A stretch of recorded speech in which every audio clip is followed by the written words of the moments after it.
ಇವತ್ತಿನ ಆಧ್ಯಾತ್ಮಿಕ ಜ್ಞಾನ ನಾವು ತಿಳ್ಕೊಂತ ಇರೋದು ನಾವು ಏನ್ ಮಾಡಬೇಕು ಏನ್ ಮಾಡಬಾರ್ದು, ಧರ್ಮ ಅಂದ್ರೆ ಏನು, ಧರ್ಮ ಮಾಡೋದಂದ್ರೆ ಏನು ಅಂತ ತಿಳ್ಕೊಳ್ಳೋಕೆ ಪ್ರಯತ್ನ ಮಾಡೋಣ. ಸೊ ಇದು ಒಂಥರ ದೀರ್ಘವಾದ ಸಬ್ಜೆಕ್ಟ್, ಆಳವಾದ ಸಬ್ಜೆಕ್ಟ್ ಅಂತ ಹೇಳ್ಬೋದು ಸ್ನೇಹಿತರೆ. ಇದು ಪ್ರತಿಯೊಂದು ಕಡೆ ಪ್ರತಿಯೊಂದು ಸರಿ ನಾವು ಮಾಡೋಂಥ, ನಾವು ಮಾತಾಡೋದಂತ, ನಾವು ನೋಡ್ತಾ ಇರೋಂಥ ಪ್ರತಿ ಪ್ರತಿ ಪ್ರತಿ ಅಂಶದಲ್ಲಿ ಈ ಧರ್ಮ ಅನ್ನೋದು ಪಾಲನೆ ಮಾಡ್ತಾನೆ ಇರಬೇಕಾಗತ್ತೆ. ಇದಕ್ಕೂ ತುಂಬಾ ಉದಾಹರಣೆಗಳು ಕೊಡ್ತಾ ಇಂಥ ಅದ್ಭುತವಾದ ಕಾನ್ಸೆಪ್ಟ್ ನಮ್ಮ ಗುರುಗಳು, ಪತ್ರಿಜಿ ಗುರುಗಳು ತಿಳಿಸ್ಕೊಟ್ಟಿದ್ದಾರೆ. ನಾನು ಏನ್ ಮಾಡಬೇಕು ಏನ್ ಮಾಡಬಾರ್ದು, ಧರ್ಮ ಅಂದ್ರೆ ಏನು ಅನ್ನೋದು ಅದ್ಭುತವಾದ ಅಂಶ ಇದು ಸ್ನೇಹಿತರೆ. ಸೊ ಮೊಟ್ಟ ಮೊದಲಾಗಿ ಸ್ನೇಹಿತರೆ, ಈ ಧರ್ಮ ಅನ್ನೋದು ನೋಡಿ, ಇದು ನಾವೆಲ್ಲ ಈ ಪಿರಮಿಡ್ ಮಾಸ್ಟರ್ಸು ನಮಗೆಲ್ಲ ಗೊತ್ತು. ಧರ್ಮ ಅಂದ್ರೆ ಮೊಟ್ಟ ಮೊದಲಾಗಿ ಧರ್ಮ ಅಂದ್ರೆ ನಾವು ಏನ್ ಮಾಡ್ಬೇಕು ಏನ್ ಮಾಡಬಾರ್ದು ಅನ್ನೋದು ತಿಳ್ಕೊಬೇಕಾಗತ್ತೆ ಖಂಡಿತವಾಗಿ. ಸೊ ನೋಡಿ, ಇದೊಂದು ಉದಾಹರಣೆಗೆ ತಿಳ್ಕೊಬೇಕಂದ್ರೆ, ಇದು ಒಂದು ಭಿಕ್ಷಾ ಮಾಡೋ ಅಂತ ಒಂದು ವ್ಯಕ್ತಿ ಇರ್ತಾನೆ. ಅಂದ್ರೆ ಒಂದು ಆ ಗುಡಿ ಅಂದ್ರೆ ಟೆಂಪಲ್ ಮುಂದೆ ಕೂತ್ಕೊಂಡಿರ್ತಾನೆ. ಟೆಂಪಲ್ ಮುಂದೆ ಕೂತ್ಕೊಂಡು ಏನ್ ಕೇಳ್ತಾನೆ ಅವನು, ನೀವು ಹೋದ ತಕ್ಷಣ ಧರ್ಮ ಮಾಡಿ ಸ್ವಾಮಿ ಅಂತ ಹೇಳ್ತಾನೆ. ಧರ್ಮ ಮಾಡಿ ಅಂತ ಹೇಳ್ತಾನೆ. ಭಿಕ್ಷೆ ಕೇಳ್ತಾನೆ, ಆದ್ರೆ ಧರ್ಮ ಮಾಡಿ ಅಂತ ಹೇಳ್ತಾನೆ. ನಿಮ್ಗೆ ದುಡ್ಡು ಕೇಳಿದನ, ಆಹಾರ ಕೇಳಿದನ, ಆಹಾರ ದುಡ್ಡು ಏನಾದ್ರೂ ನಿಮ್ಮ ಹತ್ರ ಕೇಳಿದ್ರ ಅವರು? ಇಲ್ಲ. ಏನ್ ಕೇಳ್ತಾನೆ? ಧರ್ಮ ಮಾಡಿ ಸ್ವಾಮಿ ಅಂತ ಹೇಳ್ತಾನೆ. ಅಂದ್ರೆ ನಿಮ್ಮ ಧರ್ಮ ನೀವು ಮಾಡಿ ಅಂತ ಹೇಳ್ತಾನೆ ಅಷ್ಟೇ. ಆ ಧರ್ಮ ಅಂದ್ರೆ ನಿಮ್ ಪ್ರಕಾರ ಅವ್ರು ಕೇಳೋದು ಧರ್ಮ ಅಷ್ಟೇ, ದುಡ್ಡು ಕೇಳ್ತಾ ಇಲ್ಲ, ಆಹಾರನೂ ಕೇಳ್ತಾ ಇಲ್ಲ. ಅಂದ್ರೆ ಏನ್ ಹೇಳ್ತಾ ಅಂದ್ರೆ, ನಿಮ್ಗೆ ಏನ್ ಅನಿಸ್ತದೋ ಅದು ಮಾಡಿ. ನಿಮ್ಗೆ ಸಪೋಸ್ ಉದಾಹರಣೆಗೆ ನಿಮ್ಗೆ ದುಡ್ಡು ಕೊಡ್ಬೇಕಂದ್ರೆ ಕೊಡಿ, ನಿಮ್ಮ ಆಹಾರ ಕೊಡ್ಬೇಕಂದ್ರೆ ಕೊಡಿ, ನಿಮ್ಗೆ ಏನ್ ಅನಿಸ್ತದೋ ಅದು ಮಾಡಿ. ಅದು ಬಿಟ್ಟು ಇವರು ಯಾವುದೇ ರೀತಿಯಲ್ಲಿ ದುಡ್ಡು ಕೇಳ್ತಾ ಇಲ್ಲ. ಅರ್ಥ ಮಾಡ್ಕೊಳ್ಳಿ, ನಿಮ್ಗೆ ಏನ್ ಅನಿಸ್ತದೋ ಅದು ಮಾಡಿ ಅಂತ. ಸೊ ಅಷ್ಟು ಸ್ಪಷ್ಟವಾಗಿ ಕೇಳ್ತಾ ಇದ್ದಾನೆ. ಅಂದ್ರೆ ಅರ್ಥ ಏನಂದ್ರೆ, ನಿಮ್ಗೆ ಏನ್ ಅನಿಸ್ತದೋ, ಯಾವ್ದು ಕರೆಕ್ಟ್ ಅನಿಸ್ತದೋ, ಇವ್ನಿಗೆ ಆಹಾರ ಕೊಡಿಸಿದ್ರೆ ಒಳ್ಳೇದು ಅಂತ ನಿಮ್ಗೆ ಅನಿಸಿದ್ರೆ ನೀವು ಆಹಾರ ಕೊಡಿಸಿ. ನಿಮ್ಗೆ ದುಡ್ಡು ಕೊಟ್ರೆ ಒಳ್ಳೇದು ಇವ್ರಿಗೆ ಅಂತಂದ್ರೆ ದುಡ್ಡೇ ಕೊಡಿ, ಪರವಾಗಿಲ್ಲ. ಸೊ ಇದು ಧರ್ಮ ಅಂದ್ರೆ, ನಿಮ್ಗೆ ಏನ್ ಅನಿಸ್ತದೋ ಅದು ಕರೆಕ್ಟಾಗಿ ಮಾಡ್ಲೇಬೇಕಾಗತ್ತೆ. ಅರ್ಥ ಆಯ್ತಾ? ಈಗ ಸ್ವಲ್ಪ ಜನ ಅಂದ್ರೆ ಬುದ್ಧಿವಂತರಿಗೆ ಏನ್ ಅನಿಸ್ತದೆ, ಎಲ್ಲರೂ ಸಹಾಯ ಮಾಡ್ಬೇಕು ಅಂತ ಅನಿಸ್ತದೆ. ಹೌದು, ಅವ್ರ ಧರ್ಮ ಅವರು ನಿರ್ವಹಿಸ್ತಾ ಇದ್ದಾರೆ ಅಂತ ಅರ್ಥ ಮಾಡ್ಕೋಬೇಕು ನಾವು. ಇನ್ನು ಸ್ವಲ್ಪ ಕೆಟ್ಟ ಜನ ಏನ್ ಅನಿಸ್ತದೆ, ಇನ್ನೊಬ್ಬರಿಗೆ ಮೋಸ ಮಾಡಬೇಕು, ಇನ್ನೊಬ್ಬರನ್ನೇ ವಂಚನೆ ಮಾಡ್ಬೇಕು ಅಂತ ಇರ್ತದೆ. ಅದು ಅವ್ರ ಧರ್ಮ. ಅಂದ್ರೆ ಅವ್ರ ಪ್ರವೃತ್ತಿ ಪ್ರಕಾರ, ಅವರು ಅವ್ರ ಹೊರಗಡೆ ಇರುವಂತ ಗುಣಗಳ ಪ್ರಕಾರ ಅವ್ರಿಗೆ ಏನ್ ಅನಿಸ್ತದೋ ಅದು ಮಾಡೇ ಮಾಡ್ತಾರೆ ಅವರು. ಅದು ಅವ್ರ ಧರ್ಮ ಆಗಿರ್ತದೆ, ಅರ್ಥ ಮಾಡ್ಕೊಳ್ಳಿ. ಆದ್ರೆ ಅದು ಕೆಟ್ಟೇದ್ ಮಾಡುವಾಗ ಖಂಡಿತವಾಗಿ ಅವ್ರಿಗೆ ಮತ್ತೆ ಕರ್ಮ ಫಲಿತ ಅನುಭವಿಸ್ಬೇಕಾಗತ್ತೆ. ಅದಕ್ಕೋಸ್ಕರ ಕೆಟ್ಟೇದ್ ಮಾಡಕ್ ಹೋಗ್ಬಾರ್ದು. ಅವ್ರ ಗುಣಗಳ ಪ್ರಕಾರ ಅವ್ರಿಗೆ ಹಾಗೆ ಅನಿಸ್ತದೆ, ಹಾಗೆ ಮಾಡ್ತಾರೆ ಅವರು. ಸೊ ಆತರ ಪ್ರತಿಯೊಂದು ಅಷ್ಟೇ ಸ್ನೇಹಿತರೆ, ನಾವು ಅರ್ಥ ಮಾಡ್ಕೋಬೇಕಾಗಿರೋದು. ಸೊ ನಮ್ಗೆ ಏನ್ ಅನಿಸ್ತದೋ ಅದು ಮಾಡ್ತಾ ಇರ್ತಾರೆ, ಅದು ಅವ್ರ ಧರ್ಮ ಆಗಿರ್ತದೆ, ಅದನ್ನ ಅರ್ಥ ಮಾಡ್ಕೊಳ್ಳಿ. ಸೊ ಮತ್ತೆ ಗೌತಮ್ ಬುದ್ಧರು ಅಷ್ಟೇ. ಈ ಗೌತಮ್ ಬುದ್ಧರು ನಿಮ್ಗೆ ಗೊತ್ತು, ಅವ್ರ ಜೀವನದಲ್ಲಿ ಈ ಧಮ್ಮಪದ ಅಂತ ಒಂದು ಬರೀತಾರೆ. ಧಮ್ಮಪದ ಅಂದ್ರೆ, ಅದು ಧಮ್ಮಪದ ಅಂದ್ರೆ ಪಾಲಿ ಭಾಷೆಯಲ್ಲಿ ಧಮ್ಮ ಅಂದ್ರೆ ಧರ್ಮ ಅಂತ ಅರ್ಥ. ಆಮೇಲೆ ನಾವು ಹಿಂದಿಯಲ್ಲಿ ಕನ್ನಡದಲ್ಲಿ ಧರ್ಮ ಅಂತ ಹೇಳ್ತೀವಿ ಅಲ್ವಾ, ಹಿಂದಿಯಲ್ಲಿ ಧರ್ಮ ಅಂತ ಹೇಳ್ತೀವಿ. ಇದೊಂದು ಪದ. ಇದು ಎಷ್ಟು ಆಳವಾದ ಸಬ್ಜೆಕ್ಟ್ ಅಂದ್ರೆ ಅಷ್ಟು ಆಳವಾದ ಸಬ್ಜೆಕ್ಟ್ ಆಗತ್ತೆ. ಓಕೆ. ಸೊ ಅದಕ್ಕೋಸ್ಕರ ಸ್ನೇಹಿತರೆ, ಇದೊಂದು ಕ್ಲಿಷ್ಟತರ ಸಬ್ಜೆಕ್ಟ್ ಅಂತ ಹೇಳ್ಬೋದು ಖಂಡಿತವಾಗಿ. ಸೊ ಇದು ಹೇಗೆ ಅರ್ಥ ಮಾಡ್ಕೋಬೇಕು ಅಂತಂದ್ರೆ, ಇನ್ನೂ ಹೆಚ್ಚು ಉದಾಹರಣೆಗಳು ಕೊಡ್ತಾ ನಾವು ಅರ್ಥ ಮಾಡ್ಕೋಬಹುದು ಖಂಡಿತವಾಗಿ. ಇದು ಈ ಧರ್ಮ ಅಂದ್ರೆ ಏನು ಅಂದ್ರೆ, ನಿಮ್ಮ ಡ್ಯೂಟಿ ಏನು, ನಿಮ್ಮ ಕರ್ತವ್ಯ ಏನು, ಸೊ ನೀವು ಏನ್ ಮಾಡ್ಬೇಕು ಏನ್ ಮಾಡಬಾರ್ದು ಅಂತದ್ದು ನೋಡಿ. ಸೊ ಈಗ ಸದ್ಯಕ್ಕೆ ನಾನು ನಿಮ್ಮ ಹತ್ರ ಎಲ್ಲರ ಹತ್ರ ಈ ಸಬ್ಜೆಕ್ಟ್ ಬಗ್ಗೆ ಮಾತಾಡ್ತಾ ಇದ್ದೀನಿ. ಇದು ನನ್ನ ಧರ್ಮ ಆಗತ್ತೆ. ನನ್ನ ಧರ್ಮ ಏನು ನಿಮ್ಗೆ ತಿಳಿಸ್ಕೊಡೋದು ನಮ್ಮ ಕರ್ತವ್ಯ ಆಗತ್ತೆ.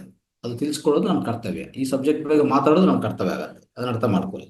ಸೊ ಆತರ, ಸೊ ಪ್ರತಿಯೊಬ್ಬರು ಅಂದ್ರೆ ಯಾರ್ಯಾರ ಧರ್ಮನೂ ಅವರು ಪಾಲಿಸ್ಬೇಕಾಗತ್ತೆ, ನಿರ್ವಹಿಸ್ಬೇಕಾಗತ್ತೆ. ಅದೇ ಆಧ್ಯಾತ್ಮಿಕ ಆಗತ್ತೆ ಸ್ನೇಹಿತರೆ. ಅಂದ್ರೆ ಈ ಒಂದು ಸ್ಪಿರಿಚುವಲ್, ಆಧ್ಯಾತ್ಮಿಕ ಆಗ್ಬೋದು, ಪ್ರಾಪಂಚಿಕ ಆಗ್ಬೋದು, ಈ ಧರ್ಮ ಅನ್ನೋದಕ್ಕೂ ಎರಡಕ್ಕೂ ಸಂಬಂಧಿಸಿರತ್ತೆ. ಎರಡಕ್ಕೂ ಒಂದೇ ಅರ್ಥ ಇರತ್ತೆ, ಅರ್ಥ ಮಾಡ್ಕೊಳ್ಳಿ, ಯಾವುದೇ ಇರಲಿ. ಸೊ ಈಗ ಏನಾಗತ್ತೆ, ಖಂಡಿತವಾಗಿ ನಾನು ಇವತ್ತು ದಿನ ಇಲ್ಲಿ ಕೂತ್ಕೊಂಡು ಇದೆಲ್ಲ ಹೇಳ್ಬೇಕು ಅಂತದ್ದು ನನ್ನ ಧರ್ಮ ಆಗತ್ತೆ. ಖಂಡಿತವಾಗಿ ಅದ್ರ ಬಗ್ಗೆ ಕೂಲಂಕುಷವಾಗಿ ತಿಳಿಸ್ಕೊಡೋದು ನಮ್ಮ ಧರ್ಮ ಆಗತ್ತೆ. ಸೊ ಆತರ, ಈಗ ಉದಾಹರಣೆಗೆ ಒಂದು ಉದಾಹರಣೆ ಇಟ್ಕೊಳ್ಳೋಣ ಇಲ್ಲಿ. ಈಗ ಭಾರ್ಯ ಭರ್ತ ಅಂದ್ರೆ ಒಂದು ಹೆಂಡತಿ ಗಂಡ ಇದ್ದಾರೆ ಅಂತ ಇಟ್ಕೊಳ್ಳಿ. ಅವರು ಇಬ್ರು ಆ ಮನೆಯಲ್ಲಿ ಜಗಳ ಮಾಡ್ತಾರೆ ಅಂತ ಇಟ್ಕೊಳ್ಳಿ. ಇನ್ನೊಬ್ರು ಅವ್ರ ವಿಷಯದಲ್ಲಿ ಹೋಗಿ ಜೋಕೆ ಮಾಡ್ಕೊಡೋದು, ಇಂಟರ್ಫಿಯರ್ ಮಾಡೋದು ಅದು ಧರ್ಮ ಆಗಲ್ಲ. ಅವರಿಬ್ಬರು ಗಂಡ ಹೆಂಡತಿ ಆಗಿರ್ಬೋದು, ಅವ್ರಿಗೆ ಏನೇನು ತೊಂದರೆಗಳಿದೆ ಅವ್ರವ್ರು ಸರಿಪಡಿಸ್ಕೊತಾರೆ. ನೈಟ್ ಎಲ್ಲ ಜಗಳ ಮಾಡ್ತಾರೆ, ಬೆಳಗ್ಗೆಗೆಲ್ಲ ಒಗ್ಗಟ್ಟಾಗತ್ತಾರೆ ಅಲ್ವಾ. ನೈಟಲ್ಲಿ ಜಗಳ ಮಾಡ್ತಾರೆ, ಬೆಳಗ್ಗೆಗೆಲ್ಲ ಏನಾಗುತ್ತೆ, ಇಬ್ಬರು ಒಗ್ಗಟ್ಟಾಗ್ತಾರೆ, ಹೊಟ್ಟೆ ಆಗ್ತಾರೆ. ಸೊ ಅವಾಗ ನೀವು ಹೋಗಿ ಅದರಲ್ಲಿ ಇಂಟರ್ಫಿಯರ್ ಆಗಿ ಅದನ್ನು ಜೋಕೆ ಮಾಡ್ಕೊಳ್ಳೋದು ನಿಮ್ಮ ಧರ್ಮ ಆಗತ್ತಾ? ಅದು ನೀವು ಮಾಡೋದು ಅದು ಅಧರ್ಮ ಆಗ್ಬಿಡ್ತದೆ ಅಲ್ವಾ. ಸೊ ಅದಕ್ಕೂ ನೀವು ಧರ್ಮ ಮಾಡ್ಬೇಕು ಬಿಟ್ಟು ಅಧರ್ಮ ಮಾಡಬಾರ್ದು. ಸೊ ಏನಂತ ಹೇಳ್ತಂದ್ರೆ, ಏ ಗರ್ ಗರ್ ಕಿ ಏ ಗರ್ ಗರ್ ಕಿ ಕಹಾನಿ ಹೇ ಅಂತ ಒಂದು ಪದ ಇದೆ. ಅಂದ್ರೆ ಒಂದೊಂದು ಮನೆಯಲ್ಲಿ ಒಂದೊಂದು ಸ್ವಂತ ವಿಷಯಗಳು ಅವ್ರವ್ರಿಗೆ ಇರ್ತದೆ. ಅದ್ರ ಬಗ್ಗೆ ನಾವು ಜಾಸ್ತಿ ಗಮನ ಕೊಡ್ಕೋಬಾರ್ದು, ಅದರಲ್ಲಿ ಜೋಕ್ಯನು ಮಾಡ್ಕೋಬಾರ್ದು ಹೇಳ್ಬೇಕಂದ್ರೆ. ಸೊ ಈ ತರ ಯಾವುದೇ ಒಂದು ವ್ಯಕ್ತಿ ಕಡೆ ನೋಡ್ಬೇಕಾ, ಒಂದು ವ್ಯಕ್ತಿ ಇದ್ದಾರೆ, ಅವ್ರ ಕಡೆ ನಾವು ನೋಡ್ಬೇಕಾ ನೋಡ್ಬಾರ್ದ ಅಲ್ವಾ. ಮತ್ತೆ ಯಾವುದೇ ಒಂದು ವಿಷಯ ಬಗ್ಗೆ ಮಾತಾಡ್ಬೇಕಾ ಮಾತಾಡಬಾರ್ದ ಅಲ್ವಾ. ಸೊ ಎಷ್ಟು ಮಾತಾಡ್ಬೇಕು, ಎಷ್ಟು ಮಾತಾಡಬಾರ್ದು, ಎಷ್ಟು ನೋಡ್ಬೇಕು, ಎಷ್ಟು ನೋಡ್ಬಾರ್ದು, ಇದೆಲ್ಲ ನಾವು ತಿಳ್ಕೊಬೇಕು. ಇದೆಲ್ಲ ಏನಂದ್ರೆ, ಸೊ ಇದೆಲ್ಲ ಒಂದು ನಿಮ್ಮ ಧರ್ಮ. ಅದು ಎಷ್ಟು ಮಾತಾಡ್ಬೇಕು ಅಷ್ಟೇ ಮಾತಾಡ್ಬೇಕು, ಏನ್ ನೋಡ್ಬೇಕು ಅದೇ ನೋಡ್ಬೇಕು. ಸೊ ಅಧರ್ಮ ಅಂದ್ರೆ ನೀವು ನೋಡಬಾರ್ದಂತ ವಿಷಯ ಎಲ್ಲ ನೋಡ್ತಾ ಇದ್ರೆ ಅದು ಅಧರ್ಮ ಆಗತ್ತೆ ಖಂಡಿತವಾಗಿ ಅಲ್ವಾ. ಸೊ ಆತರ ಸೊ ಮಾತಾಡೋದು ಎಷ್ಟೋ ಸುಲಭ ಆಗತ್ತೆ. ಸೊ ಅಂದ್ರೆ ಎಷ್ಟು ಮಾತಾಡ್ಬೇಕು, ಏನ್ ಮಾತಾಡ್ಬೇಕು, ಯಾವ ತರ ಮಾತಾಡ್ಬೇಕು ಅನ್ನೋದು ಅದು ನಾವು ತಿಳ್ಕೊಳ್ಳೋದೇ ನಮ್ಮ ಸಂಬಂಧಿತ ಧರ್ಮ ಆಗತ್ತೆ. ಅಂದ್ರೆ ಎಷ್ಟು ಮಾತಾಡ್ಬೇಕು, ಏನ್ ಮಾತಾಡ್ಬೇಕು, ಯಾವಾಗ ಮಾತಾಡ್ಬೇಕು ಅನ್ನೋದು ತಿಳ್ಕೊಂಡು ಅಷ್ಟೇ ಮಾತಾಡ್ಬೇಕು, ಅದು ನಮ್ಮ ಸ್ವಧರ್ಮ ಆಗತ್ತೆ. ಅರ್ಥ ಮಾಡ್ಕೊಳ್ಳಿ ಈ ತರ. ಸೊ ಈ ಧರ್ಮ ಅನ್ನೋ ಪದ ಹೆಂಗಿರ್ತದೆ ಅಂದ್ರೆ ಅತಿ ಕ್ಲಿಷ್ಟವಾಗಿರುವಂಥದ್ದು, ಸೂಕ್ಷ್ಮವಾಗಿರುವಂಥದ್ದು ಸ್ನೇಹಿತರೆ. ಸೊ ನೋಡಿ, ಸೊ ನಿಮ್ಮ ಸಂಗೀತದಲ್ಲಿ ಶ್ರುತಿ ಲಯ ಅಂತ ಎರಡು ಪದಗಳಿರ್ತದೆ. ನಿಮ್ಗೆ ಎಲ್ಲರಿಗೂ ಗೊತ್ತಿರೋ ವಿಷಯ ಶ್ರುತಿ ಲಯ. ಶ್ರುತಿ ಲಯ ಬಗ್ಗೆ ಹೇಳ್ಕೊತಾ ಹೋದ್ರೆ ಎಷ್ಟಾದ್ರೂ ಎಕ್ಸಾಂಪಲ್ಸ್ ಹೇಳ್ಬೋದು, ಎಷ್ಟಾದ್ರೂ ದೀರ್ಘವಾಗಿ ನಾವು ಡಿಸ್ಕಸ್ ಮಾಡ್ತಾ ಹೋಗ್ಬೋದು ಸ್ನೇಹಿತರೆ. ಅದಕ್ಕೋಸ್ಕರ ಈ ಪ್ರಾಪಂಚಿಕ ವಿಷಯ, ಆಧ್ಯಾತ್ಮಿಕ ವಿಷಯ, ಎರಡು ವಿಷಯದಲ್ಲಿ ಈ ಧರ್ಮ ಅನ್ನೋ ಪದಕ್ಕೆ ತುಂಬಾ ದೀರ್ಘವಾದ ಅರ್ಥ ಇದೆ. ಸೊ ಕೂಲಂಕುಷವಾಗಿ ಸೂಕ್ಷ್ಮವಾಗಿರುವಂಥದ್ದು ನಾವು ಅರ್ಥ ಮಾಡ್ಕೊಂತ ಹೋಗ್ಬೋದು ಸ್ನೇಹಿತರೆ. ಆಮೇಲೆ ಭಗವದ್ಗೀತೆಯಲ್ಲಿ ಶ್ರೀಕೃಷ್ಣನ್ ಹೇಳ್ತಾನೆ. ಸೊ ಶ್ರೀಕೃಷ್ಣರು ಅರ್ಜುನ್ಗೆ ಏನ್ ಹೇಳ್ತಾನೆ, ನಿಮ್ಗೂ ಧರ್ಮ ಏನ್ ಅನಿಸ್ತದ ಅದು ಮಾಡಪ್ಪ ಅಂತ ಹೇಳ್ತಾರೆ. ಏನ್ ಧರ್ಮ ಅನಿಸ್ತದ ಅದು ಮಾಡಿ ಅಂತ ಹೇಳ್ತಾರೆ. ಸೊ ಅಂದ್ರೆ ನೀವು ಗಾಂಡೀವ್ ಅನ್ನೋದು ಕೆಳಗಡೆ ಇಟ್ಟು ಹೋಗ್ಬೋದು ನಿಮ್ಗೆ ಧರ್ಮ ಅನಿಸಿದ್ರೆ. ಇಲ್ಲ ನೀವು ಯುದ್ಧ ಮಾಡ್ತೀರಿ ಅಂದ್ರೆ ಯುದ್ಧ ಮಾಡಿ, ನಿಮ್ಗೆ ಏನ್ ಅನಿಸ್ತದೆ ಕರೆಕ್ಟ್ ಆಗಿ ನಿಮ್ಗೆ ಏನ್ ಅನಿಸ್ತದೋ ಅದು ಮಾಡಿ ಅಂತ ಹೇಳ್ತಾರೆ ಶ್ರೀಕೃಷ್ಣರು. ಆತರ ಹೇಳುವಾಗ ಅದ್ರ ಅರ್ಥ ಏನಂತ ಹೇಳ್ತಾರೆ ಅಂದ್ರೆ, ಅದು ಒಂದು ವಾಕ್ಯದಲ್ಲಿ ಹೇಳ್ತಾರೆ, ಯದಾ ಇಚ್ಛಸಿ ತದಾ ಕುರು ಅಂತ ಹೇಳ್ತಾರೆ. ನಿಮ್ಗೆ ಇಚ್ಛೆ ಏನಿದೆ, ನಿಮ್ ಧರ್ಮ ಅಂತ ನಿಮ್ಗೆ ಏನ್ ಅನಿಸ್ತಾ ಇದೆ ಅದು ಮಾಡಪ್ಪ, ಅದೇ ಧರ್ಮ ಆಗತ್ತೆ ಅಂತ ಹೇಳ್ತಾರೆ. ಸೊ ಈ ತರ ಸ್ನೇಹಿತರೆ, ಒಂದು 40 ವರ್ಷ ಹಿಂದ್ಗಡೆ ನಮ್ಮ ಗುರುಗಳಕ್ಕೂ ಅನಿಸಿರೋ ಧರ್ಮ ಏನಂದ್ರೆ, ಅವರು ಚೆನ್ನಾಗಿ ಜಾಬ್ ಮಾಡ್ತಾ ಇದ್ರು, ಒಂದು ಫ್ಯಾಮಿಲಿ ಇತ್ತು, ಎಲ್ಲ ಇತ್ತು.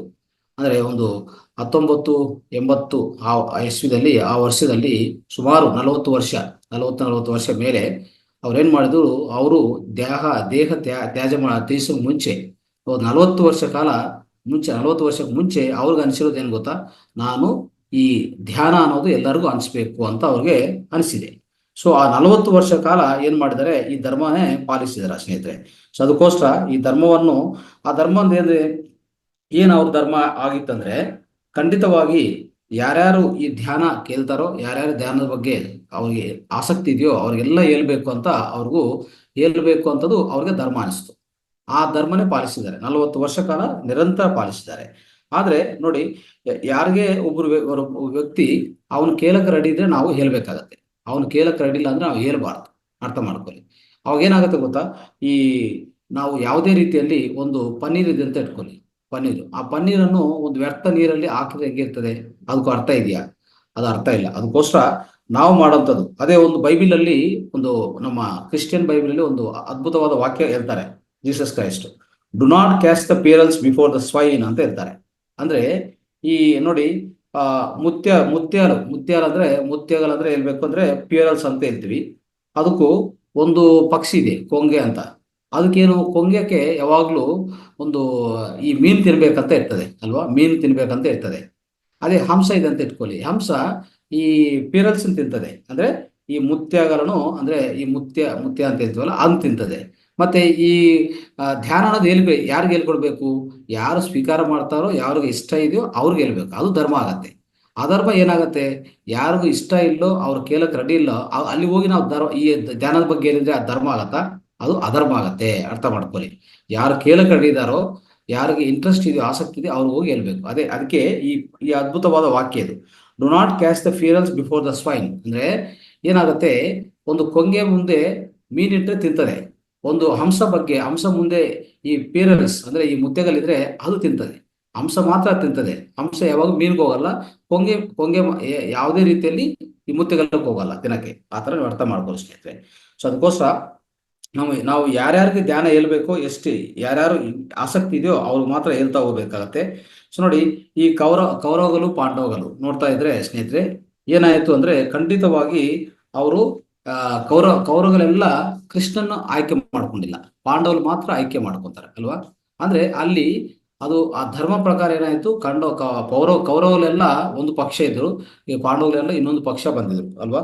ಸೊ ಈ ತರ, ಸೊ ಅಂದ್ರೆ ಆ ಐದು ಜನ ಪಾಂಡವರು ಯಾರಿದಾರೋ ಅವ್ರು ಮಾತ್ರ ಶ್ರೀಕೃಷ್ಣನ್ ಬೇಕಾಗಿರೋದು, ಆ 5 ಜನಕ್ಕೆ ಮಾತ್ರ ಶ್ರೀಕೃಷ್ಣನ್ ಬೇಕಾಗಿರೋದು. ಆ ತರ ಅಲ್ಲಿ ಯಾವ್ದು ಧರ್ಮ ಇದೆಯೋ ಆ ತರ ಅದು ಆಯ್ಕೆ ಮಾಡ್ಕೊಂಡು ಮುಂದಕ್ಕೆ ಹೋಗಿದ್ದಾರೆ ಅವರು ಹೇಳ್ಬೇಕಂದ್ರೆ.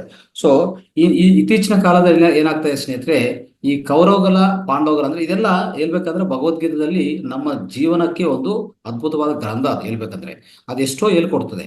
ಏನಂತಂದ್ರೆ ಇತ್ತೀಚಿನ ಕಾಲದಲ್ಲಿ ನೋಡಿ, ಸೊ ಮುಂಚೆ ಕಾಲದಲ್ಲಿ ನಮ್ಮ ಗುರುಗಳು ಸ್ಟಾರ್ಟ್ ಮಾಡುವಾಗ ಈ ಧ್ಯಾನ ಕೇಳೋರು ಯಾರಿಲ್ಲ, ಧ್ಯಾನ ಅಂದ್ರೇನೆ ಹತ್ರ ಬರಲ್ಲ ಅಂತ ಸ್ಥಿತಿಯಲ್ಲಿ ಅವರು ಶುರು ಮಾಡಿದ್ರು. ಅವ್ರು ಒಬ್ರು ಬಂದ್ರೆ ಧ್ಯಾನ ಹೇಳ್ತಾ ಇದ್ರು, 10 ಜನ ಬಂದ್ರೆ ಧ್ಯಾನ ಹೇಳ್ತಾ ಇದ್ರು, ಯಾರು ಬಂದಿಲ್ಲ ಅಂದ್ರೆ ಅವರೇ ಧ್ಯಾನ ಮಾಡ್ಕೋತಾ ಇದ್ರು. ಇದು ಅವ್ರ ಧರ್ಮ ಅವ್ರು ಪಾಲಿಸಿದ್ದಾರೆ, ಅರ್ಥ ಆಯ್ತಾ.